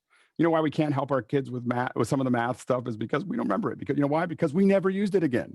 You know, like, and somehow we've decided that that's a requirement. Like we have to. And so the thing is that kids could have, you know, if the kids had this little chunk of things that you have to know, and then everything else was elective, you'd have a whole bunch of engaged kids because they'd be picking the things that they love to do. Again, we're not changing the curriculum. That's not going to happen. We'll see. We'll see. Anyway, Tim, depends on how long this lasts. You know, here's the thing is that, again, there's this huge opportunity, not for public schools, but there's a huge opportunity to innovate right now, and think of new ways to do it. And the longer this takes to run, the more opportunity there is. Maybe not in this country, but other countries. And, you know, success tends to be able to be used as a leverage. Tim? You're right that motivating students is the #1 goal of any teacher. But and the challenge in U.S. public schools is that the expectation is that we educate all students, whether they want to be there or not, whether they're motivated or not, whether they're regardless of their conditions. And so that is the ultimate challenge, figuring out that motivation. Yeah, go ahead, Bruce. Yeah, I'd like to go further with what Tim suggested, and just fundamentally ask a question. Why is it so important that the teacher in an online class see the students? There's a lot of and I don't think it is either. I mean, the point is that the student has to be learning, and you have other ways of measuring that or assessing that. But what exactly, if I'm sitting in front of my screen looking at a grid like this, why is it so important, if I'm a teacher, that I see all of my students all the time? Good, Chris, and then Tim. Chris, and then Tim. The challenge is that this is a question that's raised by teachers today about the circumstances in which they're teaching today. It's not about how things will be a month from now, perhaps. So some teachers want to see their students and find it enervating to teach to blank screens. It's like when I was a disc jockey in college, a radio host, I didn't know if anybody was listening. You know, it was a whole different adjustment to, you know, is anybody out there? Is it just me talking to myself and playing jazz records? So we're at that stage of online teaching for many teachers. They don't know if anybody's listening, if anybody's there. They don't have access to the cues that they used to use, the eye contact or the sampling of, you know, what's Jeff doing with that toy gun. And to that point, this wouldn't work for me. Like I thought that they should just figure it out, but what we do every morning would not work for me if I didn't have video. I'm constantly looking at who's nodding, and Sky going like this all the time and doing whatever. No, it's good. That's a compliment, Sky. But people like when he does this and people are reacting, it is something that I respond to as a teacher, and it invigorates me, not as a teacher, but as the person who kind of keeps this going in some certain direction. But it invigorates me to do that because of people's reactions and because they're paying attention, to the point where we now don't have a lot of people looking away or doing other things because I just kick them out. like if you're doing something else, I just go, you're going back to attendee, because it's distracting for me to do that. Go ahead, Tim. Yeah, but you do that all the time on MacBreak. I mean, it's that kind of format where you just have to get used to that. And to answer Bruce's question, the reason that they want to see the faces, they want to see the eye contact, is because they haven't learned to trust other methods of gauging that engagement, of judging that engagement. So they haven't learned to use comments or Q&A tools or to trust their assessments. And then that's one of the big things that I see in education, is that so much training or so much emphasis goes into the lecture, the direct delivery of instruction, and so little training and preparation goes into how do you make a good assessment that really judges whether students learn or not. And when teachers can learn to trust their assessments, then they don't need to see the faces. They can look at the assessment and know if they were engaged or not. Good, Michael, and then we're going to move on. Yeah, unless you learn what you really can't trust anything, but that's a side topic. I think to Chris's point, it is, for a lot of teachers, it's hard to tell them this, but the thing that I do feel like is it is learning to work with less feedback or a different kind of feedback. And the reality for me is, for a lot of people, your first few lectures in this format or classes or whatever you want to call them are going to not be as good, but you will learn over time and having that conversation. The other thing is that, it is scary when you take away that feedback, but I have really terrible eyesight, so I can't see in a normal lecture hall on a college campus when students raise their hand, which, if you think about that, changes how you run a course. I mean, I haven't completely always figured that out personally, but like when, people do these things without the feedback, in general. And so it is just learning how to adapt your needs. And the main thing is just practicing. But if someone did have a guide of here's how to interpret these cues or here's how to get used to it, I think it'd be really good for teachers just to share that success story because they're all learning at the same time. I know for me, when I was a radio jock, I visualized one person that I was talking to, but imagined a million. There's a million people listening, but I'm visualizing one person in front of me. And that's, I think that's the skill set. And it took time to get myself to where I could do that. Alan Scott asks, I saw a comment on Twitter about intrusive proctoring software. Are there any best practices for online testing? Go ahead, Michael. So yes and no. It really depends on how much time you have to adapt your testing environment. And I will say that the stuff that is going on at Berkeley this semester, I'm not jazzed about, but it's somewhat of a necessity in my view. For a test, the things that we know, work, tests that are more open-ended, that have prompts that don't have a single clear answer, that ask students to write something that is in their own words instead of multiple choice, that if it's a math or STEM exam, that asks you to, draw your solution instead of just looking at the correct answer. All those things give you a lot more feedback. To Tim's point, as an instructor, that you can trust your assessment. They tend to be a lot harder to write and more time consuming to grade than just multiple choice exams. So there's, that challenge there. But just building out something that is not a single multiple choice, that has, plenty of freedom for the students to essentially just show you what they know in their own way. The other thing is with proctoring tools, there are various forms of proctoring that are more or less invasive. And to some extent, recording any student in their home sucks. And if you are doing something that requires recording, you might have a baseline. But what I would say is there are a dozen different ways to make that, 5 times more creepy or as minimally creepy as possible. And so that's just also a concern. Like, how much are you trying to protect and what can you really protect against? And just answering those questions. Good, Bruce. And then I think John, the best model is, I think, the one that Alex, you've been talking about a number of times, and that is the game model.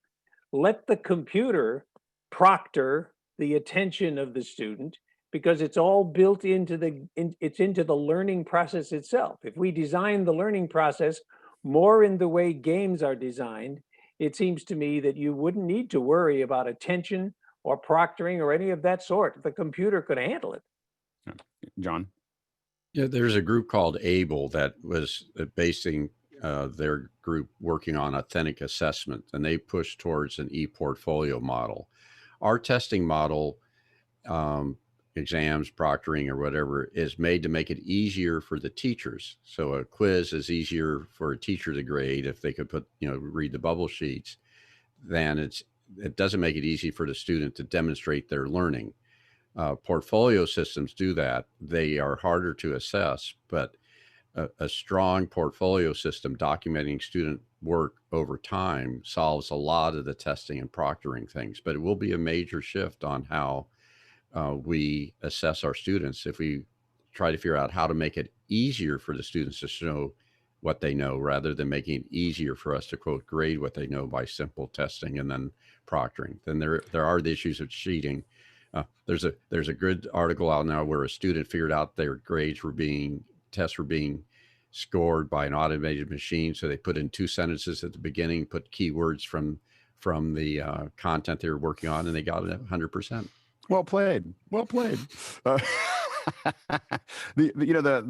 hard part is we want to always keep on talking about what needs to be done today, but we also want to think about where we're going, because this is going to change things forever. Like, this is not going to be, we're going back to where we were. It may slow down again once COVID slows down, but it is going to keep going. And I think that figuring out ways to have very small tests all the time, or things that are like, if we think about those polls, what if you had it, you built it all up, there's 20 polls in an hour where you're going to talk about stuff. Okay, so what is sodium and, like whatever that is, and people hit a poll, and then that's some very small part of their grade. That there's some, they're doing things all the time that affect that, rather than a test, or then all this proctoring goes away. And it's figuring out how to have micro samples of things rather than these huge samples that we have that are really important, because it doesn't really matter. You can see the trajectory and you can see it in real time. Go ahead, Michael. Yeah. And I think that like all that stuff is valuable in person, online anyway. Right.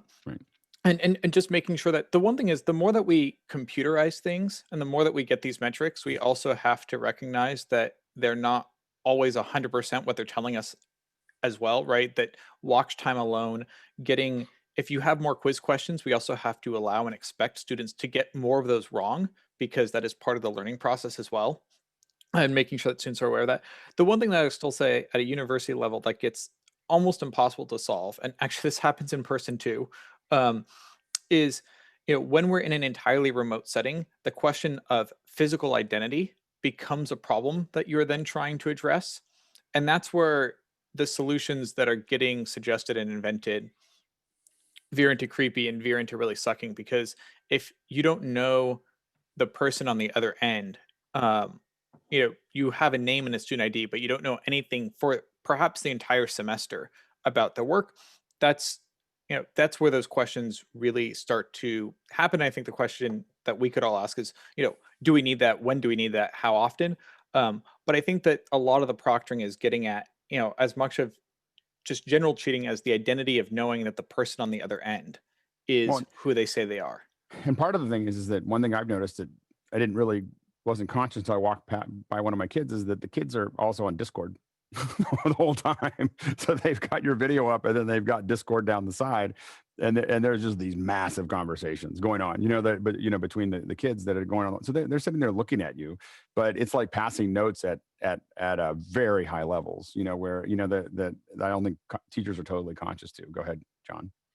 The identity issue is, I think, a big one in that video that I talked about, called Identity 2.0. But this has always been a problem. I mean, for years, university fraternities were trying to figure out how to get a goat or a dog to get a diploma. And a number of times they were able to make it happen. But I think the question that you talk about, this is going to not go away. The California State University System Chancellor announced that the spring semester will now be primarily online.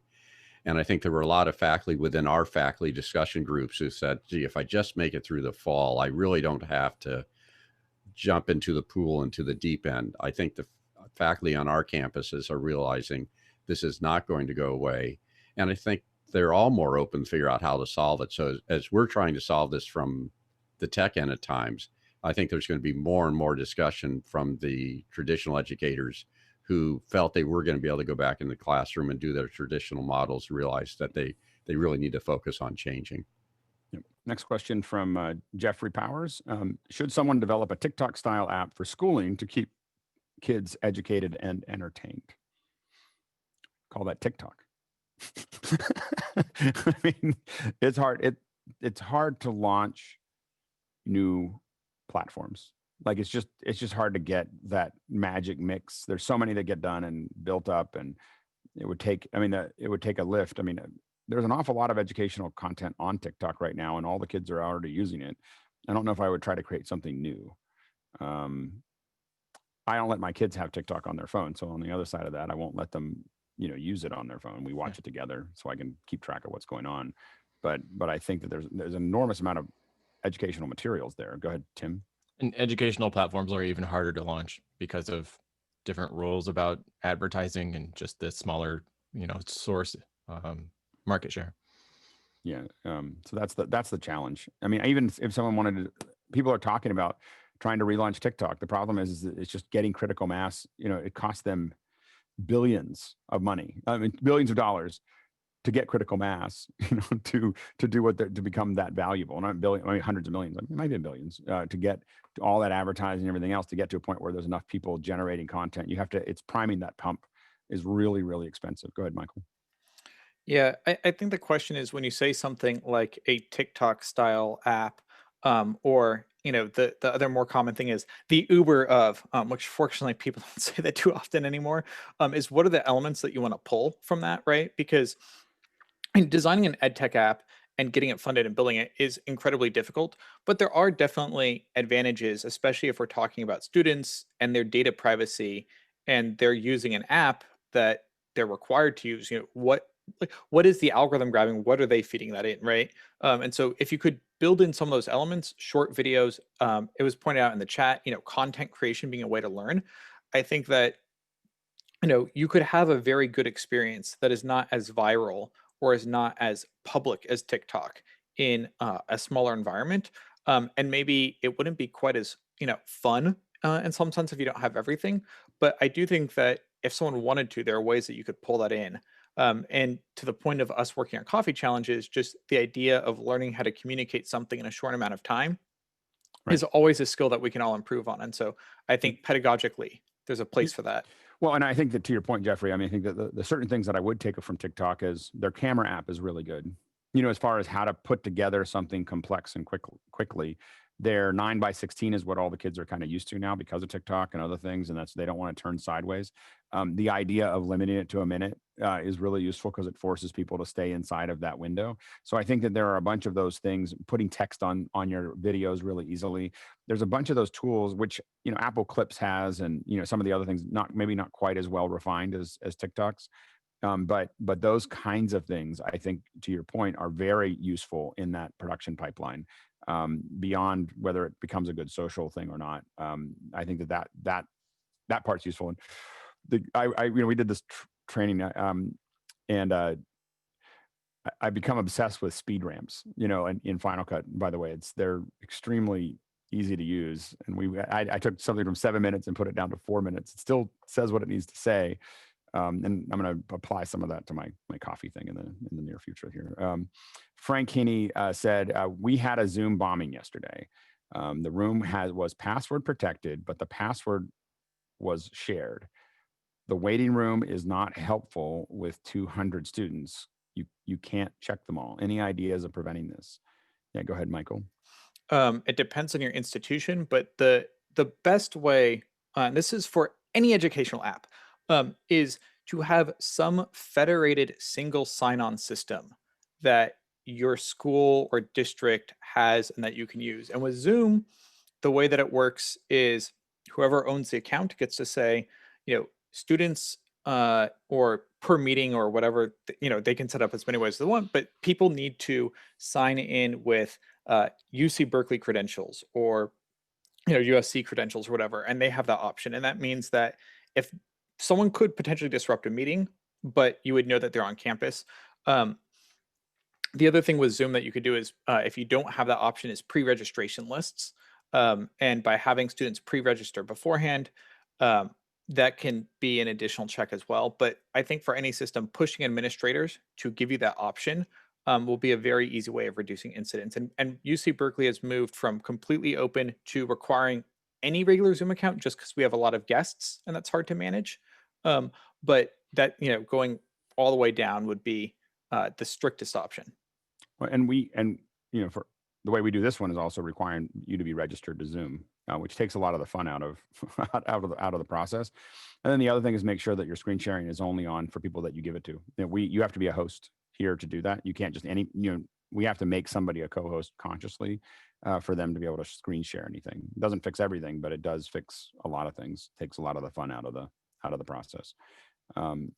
Ken Jones asks, what's the state of development for teacher face mask with microphone project? Which mask, which mic? Colin? I believe it was Courtney who was working on that. He was, of course, not here. Ken, you're of course, in Discord. I would hit up Courtney and find out what he's got there. As a general matter, any of the headset mics, including the Pile, will work nicely. You should also look at the National Institutes of Health approved 3D printed face mask page. I don't have the URL. I'll find it and put it in. That include a variety of different face mask models. And if you need one printed, go to prusaprinters.org, which has a map of the United States with people across the US with printers that they're willing to where they're willing to print things for you on demand. Good. Tim? I've been doing fine with either the You're breaking up, or lavalier. Then Tim, you're coming apart. Let's see. I don't know what happened there, but your connection fell apart there. Yeah, both video and audio. That's strange. Am I back? Now it's back. Okay. I've had no problem yet with either the pile or with a lavalier. It just, you have a built-in pop filter, but other than that, it's working fine. My request after yesterday is I'm now trying to figure out how to make that. That's the one I want. Yeah, the new Dune trailer came out, and I saw the face mask. I was like, when are we gonna see like 1,000 everybody wearing the Dune face mask? I can't believe someone didn't make them, right for the trailer, because it's a cool looking one. It's got lots of structure to it. You can put things inside. So I'm thinking through that one. All right. Next question here is from Roscoe Jones. Need a cheap and easy way to flip a video on a Chromebook from a cheap Hue document cam. How about a MacBook solution too? Roscoe, can you explain that a little bit? Yeah, my daughter, was given a Chromebook to teach with, and they gave her a camera, but they don't have the drivers for it. So it works, but the image is coming out flipped. So she's recording it, taking it into a MacBook, using QuickTime, flipping it, and exporting it back to the Chromebook. So I'm looking for just a simple path that's or just a third-party app that can just flip video on a Chromebook that she can install. Go ahead, Mike. Yeah, there are some live video apps that will do some processing in real time. I'll look for some for you, Roscoe. I mean, wait, is that Chrome one that can run Android? I'm sorry, it's a Chromebook, so I don't. Yeah, can it run Android apps? They're different apps. Does it have a Google Play Store on it? No, it would not. And I can't. Bill, real quick. We're going to I was going to say that most of the prompter apps have a flipping thing, and some of them, I think you can do a fixed screen, but not all of them. So it would be hard to find. Kyle Hammond asks, does Google Classroom have a mute all feature? As a parent, I've watched our teachers spend a majority of the day trying to get the first grade classroom quiet. I want to help, but I'm not sure how to get to the actual problem. My dilemma is help versus overstep. Is there a mute all in Google Classroom? I have a, I'm not gonna say it. Not a big fan of Google Classroom. All right, I just feel like they made it easy enough that everyone did it, and they've just set us back a decade by just making everything kind of bland. It's just like bland across the board. Nothing really, you can't scale anything. Nothing really works, but it's all good enough to get through it. So it's like this minimum available whatever that works everywhere that has just set us back for a decade. Anyway, Sky. My wife's comment about this software that she's learning on is Seesaw, and then these other packages. And she's saying, yes, the other tools are very extensive, but that also puts a lot of complications. So there is a yes and on that challenge of giving everybody the tools that everybody needs, but also what's the starting point? What's the training wheels? And I blame Apple for it too. I mean, Apple had a moment where they just screwed up the rollout of iPads to education. I mean, that's what happened. It just didn't, and they didn't really dig into it. Google dug into it. They put a lot of effort into it to make it easy.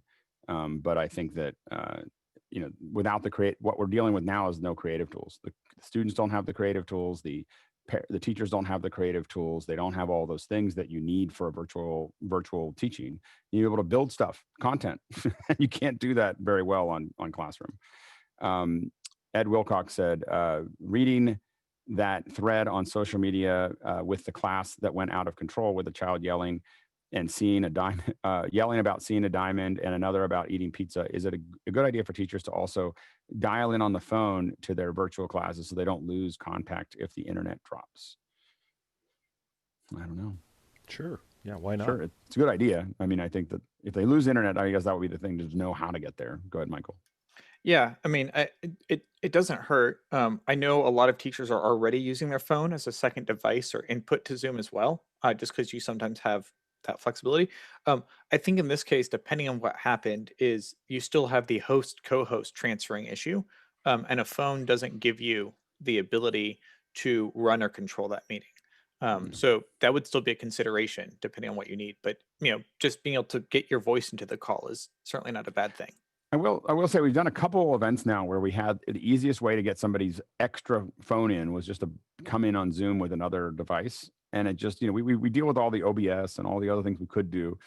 It works really well. Like it just, I wish the bummer about Zoom is it's the only platform that doesn't crop the image. So it does the raw sensor from the iPhone. So we get a 2x3, we get pillars on Zoom. Nobody else does that. Not even Apple. Like everybody else goes, oh, I'll just scale my horizontal. Oh, there you go. Yeah. So, but the thing is that the natural thing that Zoom should do when you join from a phone is give you a 16:9 image. Not this weird squarey image that comes out of it. To the Zoom side of things. But other than that, it works really well. I mean, people can cut back and forth, and we can show things. We do it in a slightly different way because we have them jump into another Zoom room, but same thing. And it's totally a good way to do that. Jeff Francis said, follow up on the discussion of new methods of interaction. Can you demonstrate the Mukana polling? Yeah, sure. So if you're in Mukana, and if I go into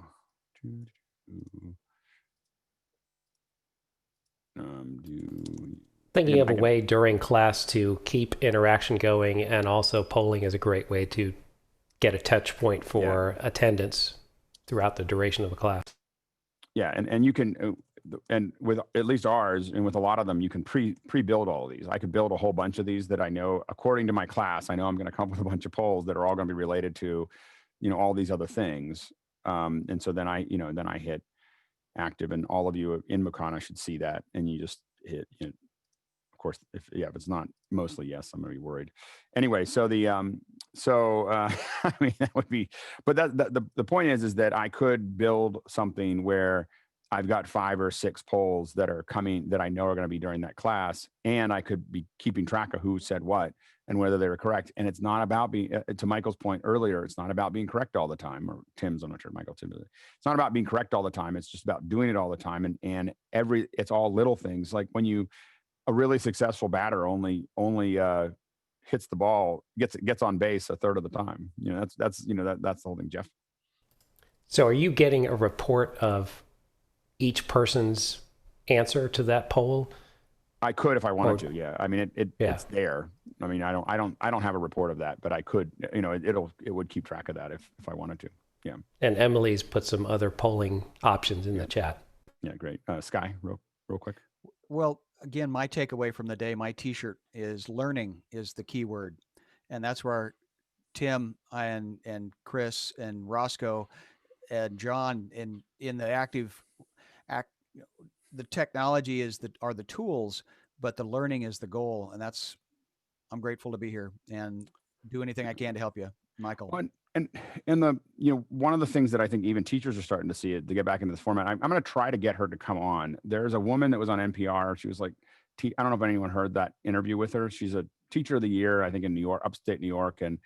And she's talking about the challenges of online training and what she's doing. But one of the things that she noticed was, I don't know if my kids needed all that, all that structure. Like we have to, I'm not sure if what we were doing worked, and this is like someone who's really doing a lot of it and in the system. Like, I don't know if this is working, and it'd be fun to try to get her on. I've been trying to find her contact information. She was on NPR, I think, earlier this week. And, but I think that we do have to keep thinking about what the structure should look like down the road. Go ahead, Chris. I agree. The problem that beginning teachers face, or the way they frame it, is I've got to fill up all this time. And now that's being called into question. Yeah, I mean, I think that we fill up we fill up 3 hours a day just chit chatting, and I think the kids, would be the key is figuring out how to have something exciting to talk about, for that period of time that covers that information, because it's a different kind of learning, but I learn a lot every day in this group, in the group that we have here. I get something out of it every day. And I've been doing this for 30 years. And so I think that figuring out ways that conversation drives that, and then have all those other things do it. But the lecture, I think one of the things we're going to give up at some point, probably from our cold dead hands, is lectures. We're going to figure out how to turn those into videos and give it to people, and then have them go out and do it and come back with questions. What were you going to say, Chris? I have a short video on how to give up. Actually, it's a longer lecture, but well, never mind. Post it. That's good. That's perfect. Asking better questions. I'm sorry, I interrupted. Asking better questions. I love this word. Yeah. Roscoe asks, Kyle's question brings up an interesting solution: using parents to help control classes in grade school. Maybe a question for Emily tomorrow. You can definitely bring it up. I think that the hard part is parents are busy. They're people are working. It's hard to. We get our kids on the bus, so to speak, in the morning, make sure that they're up and in their first class. And then my wife and I go to work, we're still in the house, but it's not like I can sit down there and see how it's going. Roscoe. Yeah. Many schools require parents to do volunteer work. It's just a requirement that parents actually do some work for the school. So I don't know if this can be added in. Oh, you mean as teachers' assistants to be Yes. available Yeah. to help that? Yeah, I think that Kyle's question had an example where a teacher spent, half of the class just organizing and getting the students to calm down and quiet and mute their microphones. And so This is something that an assistant should be wonderful for. And could a parent be in that role? Yeah, I've had a hard time. I will admit that I've offered every school that my kids have gone to, and they've gone to a bunch of them. I've offered to help with video and helped with other things, and they all turned me down. I'm like, okay, never mind. Tim. Alex has mentioned a few times the idea of changing the scale into ratios, and I think that's going to be really important. And you were talking earlier about a teacher that got class and you're breaking up again. If you had two teachers or there you go. Sorry. If you had two teachers or three teachers. Go ahead. I was just going to say, if you had two teachers or three teachers, but then 2 or 3 times as many students, you could run that class much more efficiently. And if one teacher got dropped off, I'm still having trouble. No, you're not. I'm agreeing with good. you. Okay. And I will take it one step further, that the number of teachers required does not scale proportionally to the number of students that you're supporting. So I'll argue that you could have 2 or 3 teachers, or handle 10 times as many students. And so the thing is that for the most part, and then what you do is you take the students that are having trouble. If you're doing all those little samples, little polls and little things that they're doing, you're going to see students that need more one-on-one. They're going to need more things. But I will argue that 60% of the students don't need that. And there's, and that those students are different in each one. Some kids are really good at English and math is hard. Some kids, the math is easy and the English is hard. And so the key is what you want to do is get the bulk of the problem we have is we treat every student the same, and so that when everybody's special, then no one is, right? And so the bottom line is that there's 30-40% of the students, I'll argue, that you barely need to do anything. If you just, in certain subjects, like with physics, with me in school, teacher didn't need to do anything. Like, you just stay out of my way, and I'll just move through that process. Whereas with English, you had to have practically a barbed whip to get me to do it, and so the issue is that what we need to do is find a way, and this is a whole bigger subject, but by scaling it up, get out of the way of the students that can do it on their own, support the students that can do it in a large classroom, and then spend extra effort on the students that are having trouble in that specific subject. But you could scale it up a lot. And you're right that what you need to do is group those teachers together, have one or two great presenters that are the next generation of teachers that are able to do this in front of lots of people, have them supported by still teachers that are, but that are there. But then you can scale that up a lot, and you can have a cleaner experience for everyone, and I think more interesting, in that process. But I think and there's a bunch of things about disconnecting I will argue that you need to disconnect people's age from that, so that you have students that are being grouped by their skill set, not by their age. So they're not getting held back because they had trouble in English, because that whole holdback of that is why students are allowed to pass for C's, right? We let them do that because we can't hold them all back if they didn't get A's, right? It would take forever. But you could let them, if it was a gaming platform, you would let them be way back here in English and way up here in math. And if they get too far ahead in math, they can't work on this anymore, which is something they love. So they'll go back to English and they'll pull it back up again, spool it up because they're trying to. Well, the framework that you're describing is the Montessori framework, whereby you have students of multiple ages in a single classroom, supported by one head teacher and two assistants or whatever. Yep, it achieves exactly that. It's been around for 50 years, more 60, 70 years. No, absolutely. Peter Collins, last question. Any examples of universities hiring YouTubers to teach or co-teach classes? The one I've seen at MIT bringing in Grant Sanderson, 3 brown, 1 blue, to co-teach computational thinking, working so far. It's a great idea. I didn't think of that. That would be a great idea to do more, and again, if we're going to throw money at things, experimenting with some of these things would make a lot of difference. Go ahead, Greg. Oh, and we're heavy. I have to go. Well, so yeah, that's one of the things that we can breaking up. They're coming apart. I don't know whether it's Zoom today or not. Anyway, we've got a whole nother hour of oh, Greg, we're gonna have you're falling apart here. Hold on, let me mute you there. All right. I'm gonna close it up. We can't go heavy today because I have something I have to get to, but we have a whole nother hour tomorrow. We're going to do it again. So second hour tomorrow is going to be there. For the educators, ping me on Discord. I will be able to be here for the first hour. I will not be able to be here for the second hour. So you can talk amongst yourselves and it'll be your education hour. And it is yours now, but it'll be more yours. So I have to jump off to an actual event that is for educators. Anyway, so thank you so much. I really appreciate all the educators that come here on Friday and Saturday and have this discussion with us. I know we repeat some of those things, but it's a little different every time as we figure it out. Before you go, there was one question about your 2 p.m. test. Are you still doing that? I'm doing a 2 p.m. test. Follow me on Twitter, just Alex Lindsay. I'll post the test up there because I'm just trying to get a bunch of people to come up and do it. It'll be probably the easiest way to reach you. I'll put it in the Discord as well. Just trying to get a bunch of people to go up there and ask and make comments. While I'm doing it, I'm just trying to test the comment engine. So 2 o'clock. We'll post it on Twitter and I'll post it in Discord and I Need Help. And it's 2 p.m. Pacific, right? 2 p.m. Pacific. Thank you for bringing that up. Yeah, absolutely. And it's just a Twitch test. I'm just trying to figure out how to get the vMix graphics to work. We think we have it working. I just need to do a live ammo test. Anyway, I'll post the link there. And thank you all. Thank you so much for doing this. And we will see you tomorrow. We'll do it again. All right. So tomorrow we'll do that. It's going to be a shorter day tomorrow. But then we're going to start bringing back technical hours on Saturdays in the next couple of weeks, but we'll keep on doing education on Saturday, but technical hours as well. So stand by for that. And otherwise, see you tomorrow. Have a good day.